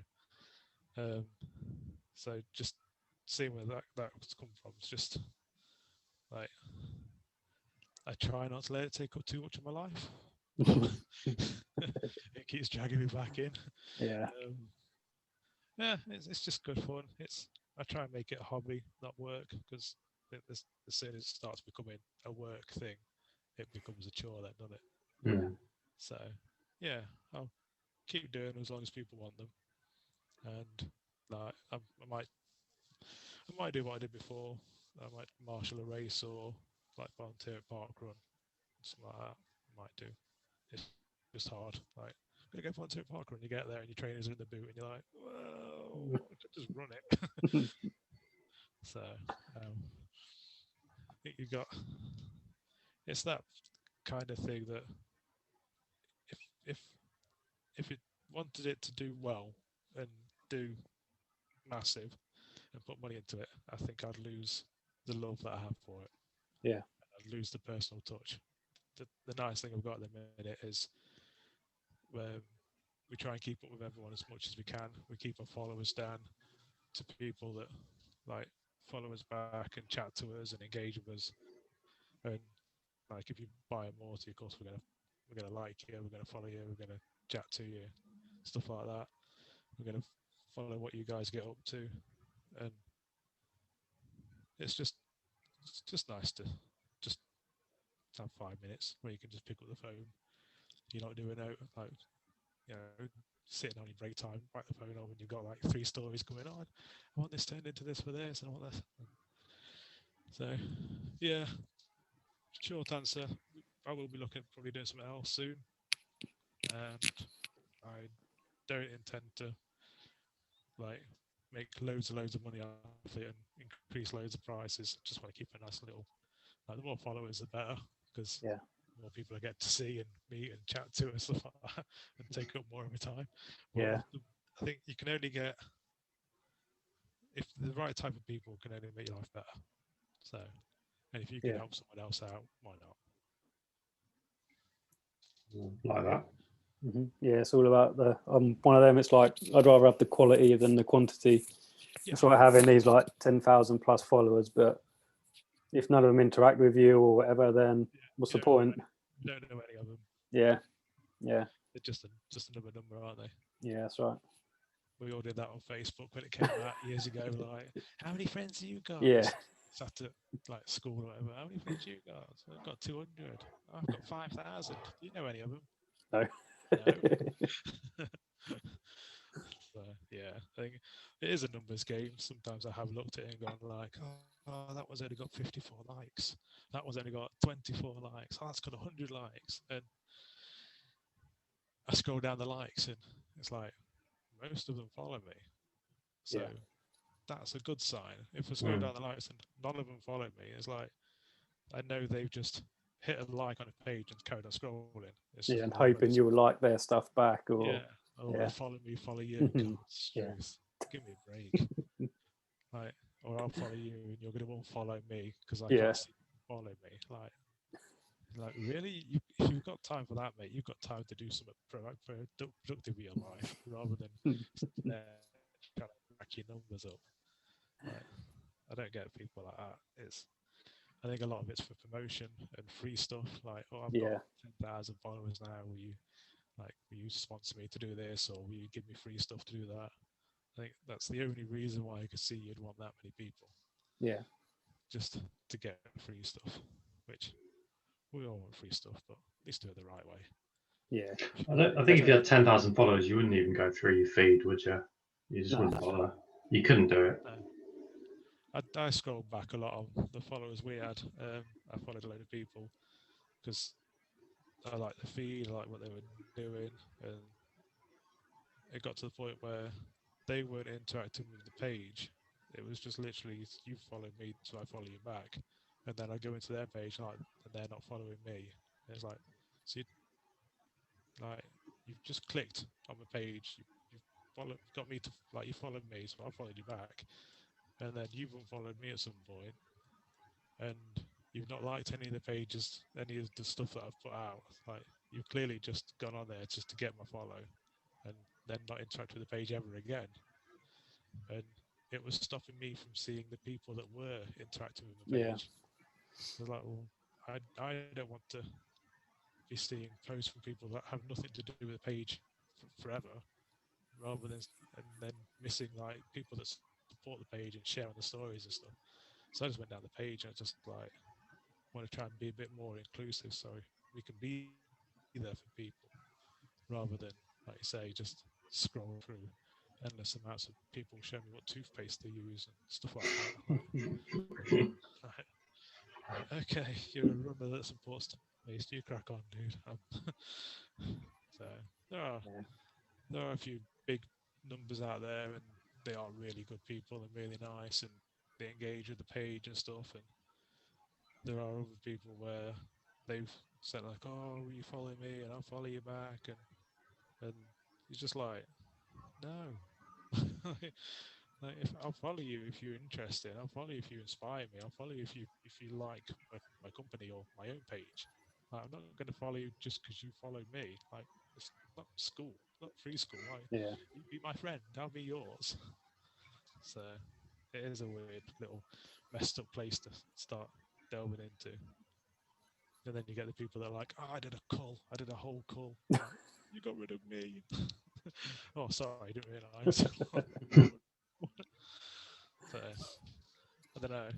I think it's like a spring clean, isn't it? You do end up following people or companies through competitions and stuff like that. Like, follow me, win this, and you're like, yeah, crack on. And then you get 6 months down the line, like, who even is this person? Why am I following these? Like, oh yeah, I remember, because I wanted to win something, or because they had a competition, or they needed so many likes to get a sponsorship deal or something like that. Whatever it was. So yeah, it's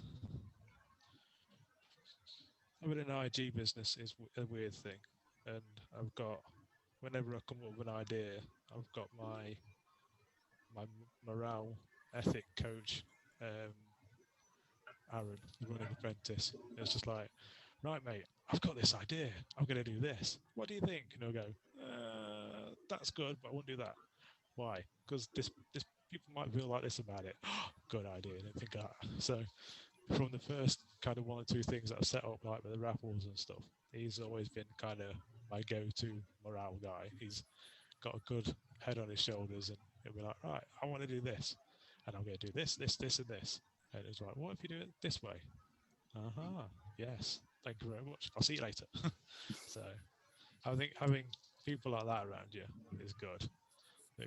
That feel happy enough just to say, no, you don't want to do that, or like you shouldn't post that. That's like it sounds right, but it's wrong. Like, oh yeah, I can see that now. So you do have to watch your wording a bit, don't you? No matter what you do. Or get Dan to spell check stuff first is normally my thing. I was going to say, yeah, you normally send over posts, don't you? And then I'll edit it back for you. Yeah, that's it. Yeah. I've got 2 children and a wife that like to do that to me. Like, Ah. you spelled this wrong. I'm like, oh god. No, I get my wife to do it as well. Sometimes I'm just sending important emails, like have to like check this out. Yeah, you spelled that wrong. You spelled that wrong. All right, calm down. Yeah, I'm not liking it until you spelled it right. Yeah, yeah, that's the wrong there. Okay. Yeah, there. Right, Chris. So you obviously probably know what's coming up here. So you mentioned you listen to the podcast. So you know we've got 4 questions which we ask every guest. Yep. So first one is, have you got a favourite brand of running gear? So shoes, socks, whatever you want. Socks, I'm definitely going to go with Beleaguer. I've worn them since I went to the running show last year or the year before. I think last year. And I got a pair there, and I was talking to the bloke about them. He's like, once you put these on, you'll never go back. And I'd never really had any running socks prior to that, all the years of half marathons and stuff. And I put them on, and I was just like, Jesus, like, this is a game changer. Like, I like these. So I kept with them. I bought another pair. Then they did the ambassador program. I'm like, I always share your stuff. I always love your stuff. Like, I love running these trainers. I get so jealous when they see the loot drop comes in on the other ambassadors and the socks going like, oh man.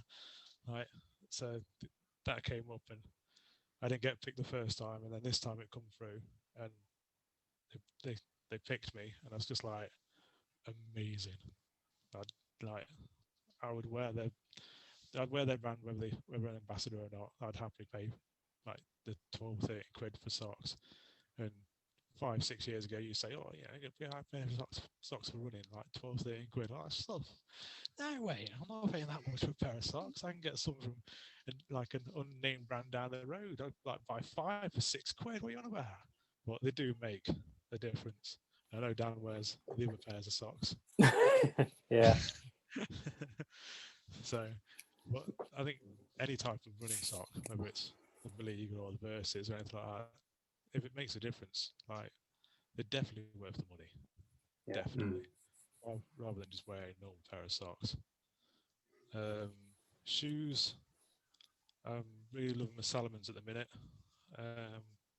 Road shoes, I don't really care, because all that's going to happen is I'll do probably a 10-mile run or a 5-mile run, and I'll get halfway down the road and I'll see a trail path leading off that I've never been down, and I'll just go, I'll just have a look, and that's it, they're ruined. So there's no point with buying decent running trainers for the road. They just end up going on trails anyway. So I try, but I would normally just stick to like 35, 40 quid trainers. I think I'm on New Balance at the minute, just because I know I'm going to wreck them, basically. Yeah. But anything else, I'm happy to wear out. I'm not stuck to a night brand or anything like that. Just whatever. Yeah, I think once you've got race t-shirts, you're set, really, aren't you? You've got plenty of stuff to wear. Shorts are just shorts, aren't they? I've got some of them with a compression inside that hold your phone. Yeah. Oh, I love that. I prefer to wear like an actual running vest, so I can put that my keys in. Yeah. So I've always got I always wear one of them personally, because I don't like anything in my pockets or. Yeah, I've got if I'm going to work and stuff, I've got to take my keys and wallet and all that. I've got an MTB hydration pack. I just ripped the hydration out of it, and I just use that as a little backpack. Yeah. I tried the ultra vests, and I didn't like them. Okay. I felt all tiny. Like, I just felt too small. I felt my boobs were going to pop out. Got like proper man boobs. So I'm like, this isn't for me. Like, so I kind of gave up on the ultra vest, and then I just saw this MTB hydration pack. I was like, tried it on. It's just got like a little clip at the front, 2 little pockets. I was like, oh, that's perfect. That's exactly what I need for doing running commutes. It's like, it's for a bike. Like, I don't get stuff. Like, I'm taking it with me. I'm running it. So that's my. If I go on a trail run, I've got to take like my keys and my car keys and Yeah. food, a bit of water. I'll take that with me. Cool. So next question. Obviously, you're stuck on a desert island. You can run on it, but what other piece of exercise equipment would you take? I would take. Now I had one lined up for this. You know, like you get the big exercise balls, the blow ones. I'd take one of them Okay. because I can float off the desert island. Fair enough. Fair enough. Or call it Wilson.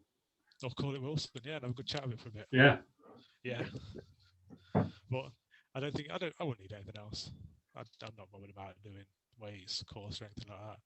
I probably wouldn't even bother running, to be fair. Yeah. I'd do it once, I'm done. But yeah, probably nothing. I just run. Fair enough.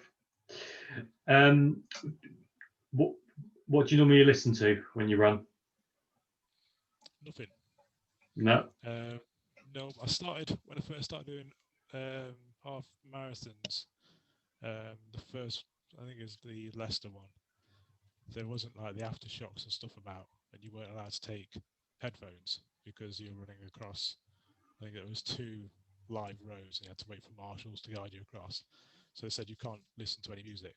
So all my training I did without music. It's like, right, if I can't run with music, there's no point training with music. So I just didn't run with music, and then started training for my OCRs. I thought I can actually listen to music. So I banged in my ears, started running, and I've got a bit of an eclectic taste where I go to where I'll have a bit of Frank Sinatra on there, some old school Rat Pack stuff, moving on to things like Slipknot, Metallica. So your pace just goes everywhere. One minute you're like cruising along to My Way, the next minute you've got Metallica Unforgiven solo down your neck, and you're just like, ah. So I was just like, you know what? I enjoy listening to the birds. I enjoy listening to everything that's going on around me. I think it's a lot of my runs were done in the dark, so I felt like I needed to have more senses about what's going on behind me. There are a few places that I run where there's some what's the best way of putting it?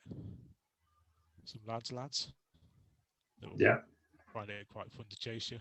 So it's nice to know when they're just about to come up, so you can turn around and run after them back. So I just ditch the headphones and just don't bother. 99% of my runs are not listening to stuff. Cool. On occasion, I'll finish work and I'll still have I listen to music and mainly podcasts at work, like you guys, and I might start running home. It'll still be in my ears because it's wireless, and I'm like, oh yeah, I'll leave it on for a bit, then I'll get like a mile or two, and I'm like, oh, no, I can't be doing it.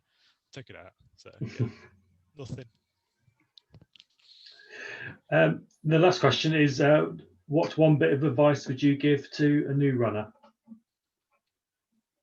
Take it easy on yourself, because the first thing you're going to do is you've seen plenty of people running. You've seen plenty of adverts of people running, like on Instagram and anywhere. You aren't going to see someone like me do a 2.5 mile run, blow out at the end and walk home.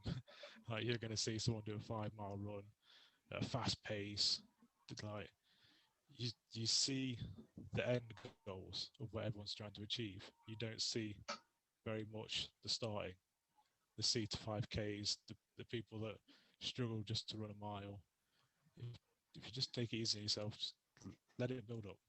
Just let the miles build up, or like starting KMs.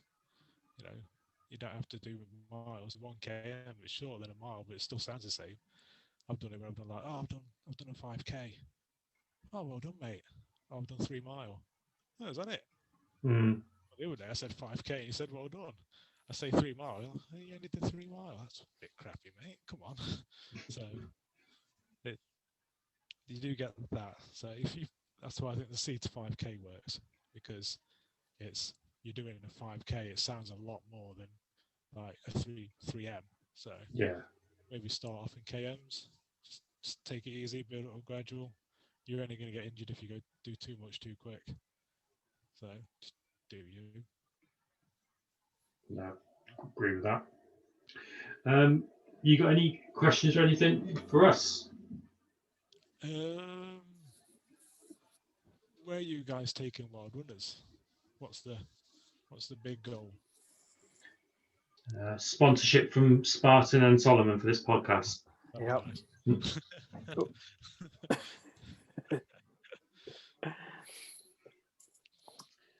Yeah, You can answer that, Dan. Obviously, we want it to grow, but a bit like what you said, we'd rather have 50 quality, very interactive people than like 1,000 people that don't really interact with us.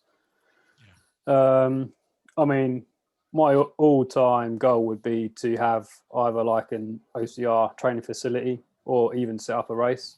I was going to say.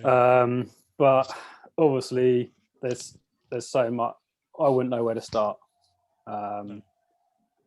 And obviously, with very little experience and with like full-time job and stuff like that, you know, the social media side takes up a lot of time.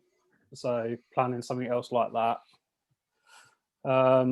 Yeah, so I'm looking forward to it growing and hopefully starting to meet more of the people.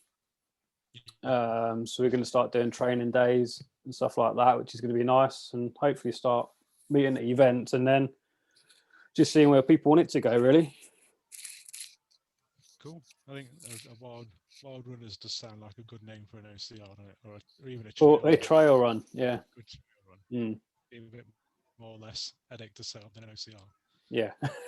A bit cheaper as well. Yeah, I think technically, if you don't call it a race, like if you just told everyone that you were going to go for a run down these hills, I don't think you need insurance. Just use public footpaths. Yeah. Yeah, just like I'm going to go for a run and I'm going to go from here to here. If anyone wants to join me, it's not a race. Yeah. But meet us here for your t-shirt and medal. Yeah. And beer. Yeah, I've got a card. I've actually ordered too many medals and t-shirts for myself. So Yeah. if you want to take one on your way out and leave a donation to the Wildrunners cause, that's fine. Yeah. But yeah, like you say with the meetups, like the Snowdon one, and things like that. I think Yeah. putting like friends to faces is one of the best things you can do in it. Yeah, we wanted to do some more of them this year, but with the pandemic and that, you know, we don't want people booking up and having to cancel and stuff like that. So it's like, you know, next year we'll do some more like Snowdon trips and stuff. Yeah, but even stuff like your Mod 7s and stuff, people are Yeah. paying to go there already. You're just using their platform to meet up and Yeah. Yeah. Yeah, and if anyone is already doing Mud 7, let us know, because obviously, you know, we want to use it to like celebrate being, you know, the 1 year birthday. We're quite happy to get everyone's names and get in touch with them saying, look, we're all kind of from the same community. Can you sort it out so we're all in the same wave or something? Like, Yeah, we're quite happy, you know. We've got a wave. The OCR Runnings, they're doing it, and they always kind of get like a wave together. Yeah, you know, I think if everyone's paid, you know, these companies are happy to try and sort it out for people, because I mean, we're all going there, we're all paying money, and if we're going to bring more people to it, then why wouldn't you do it? Yeah, that's it. I think this is my first year in Mud 7, so I'm quite looking forward to getting there and doing all the different little like OCRs. Yeah, they announced Rocket Race are doing one today. They did. I saw on Facebook. Oh, did they? Yeah, I haven't done a Rocket Race before, so I'm quite looking forward to that. No, me neither. I've been chatting to them quite a bit because they like the last Morty that we did for them. I think it was Ready Brett Girl got a Rocket Race Morty, and they're like, "That's amazing! Like, awesome!" And it's kind of like, right, and like you say, the customer service thing, they got in touch and that, like, so you go like, right, bucket list, Rocket Race. So, yeah, they are really good. Actually, I done one a couple of years ago. I mean, it is a long distance to travel, but I said to them, they're very active on social media. They were like, "Oh, come and do another one." I was like, "Oh yeah, it's a long way to drive." Like, "Oh, come the night before, camp on site. We'll give you some food and stuff like that, and then camp the night after. I have some beers." I was like, "God, do you know what? That's actually making it sound a lot more inviting, rather than someone saying, "Oh, just come to our event and leave it at that." yeah, I think they've been fantastic with their community and their followers with like doing virtuals and stuff like that. And Yeah. they do put a lot of effort into what they're doing, and like their fans are like loyal to the end. Yeah. So it does scream a lot when you see things like that just over Instagram, and you go like, okay, well, they seem quite good. Like, Yeah. I'll give some money to them and go run around the track for them. Yeah. Yeah, they're on my bucket list. But then they're like, oh, we're going to Woodstead. We're like, yes. Yeah. Yeah, I was really pleased when I saw that today. I was like, yes, happy days. Give it a try. Chris, where can people find you on social media? Like yourself and Medalmunchers? Yeah, mainly both. Instagram, so I'm Dizbot Run. It's a name I had years ago, nicknamed Dizzy, and then I had to set up an email account for something when emails first started, showing my age now, and it was kind of I remember. it was kind of like oh, robot Diz, all right, Dizbot, that goes in, and it's just with me. And anything that's been media type has always been Dizbot. So I keep going to change my name and be something else, but then you get like, well, people know who I am if it's just like Chris Ward Runs or something like that. So it's like, you know what, I can't be bothered. It just stays at Dizbot Run. And then Medalmunchers on IG, type in Medalmunchers and we're there. We are on Instagram, but we are on Facebook. But we try and stay inactive on there as possible, but the way it's set up, it just keeps kicking me off all the time, or I don't get messages coming through. So it is kind of like a bit intermittent, but it's mainly Instagram. So Facebook I set up because there's a few people that wanted to get involved through Facebook. It's something I want to get more into and expand the business, but it's just time again. Customers keep me too busy doing other stuff than like the technical parts. Making Morties. Yeah, that's it. Making Morties and Foxes. And it's like, right, okay, I need to find some time to actually sort stuff out. But like I say, it's a hobby, and I've met some fantastic people and some really supportive businesses that have stayed with us all the way. So it's just nice. Cool. Well, Chris, thank you very much for coming on. I've really enjoyed it. Cheers. Waffled on for a bit. No, that's good. But yeah, thank you very much. Yep, Yeah, cheers, Chris. Thank you. Cheers, mate. See you later.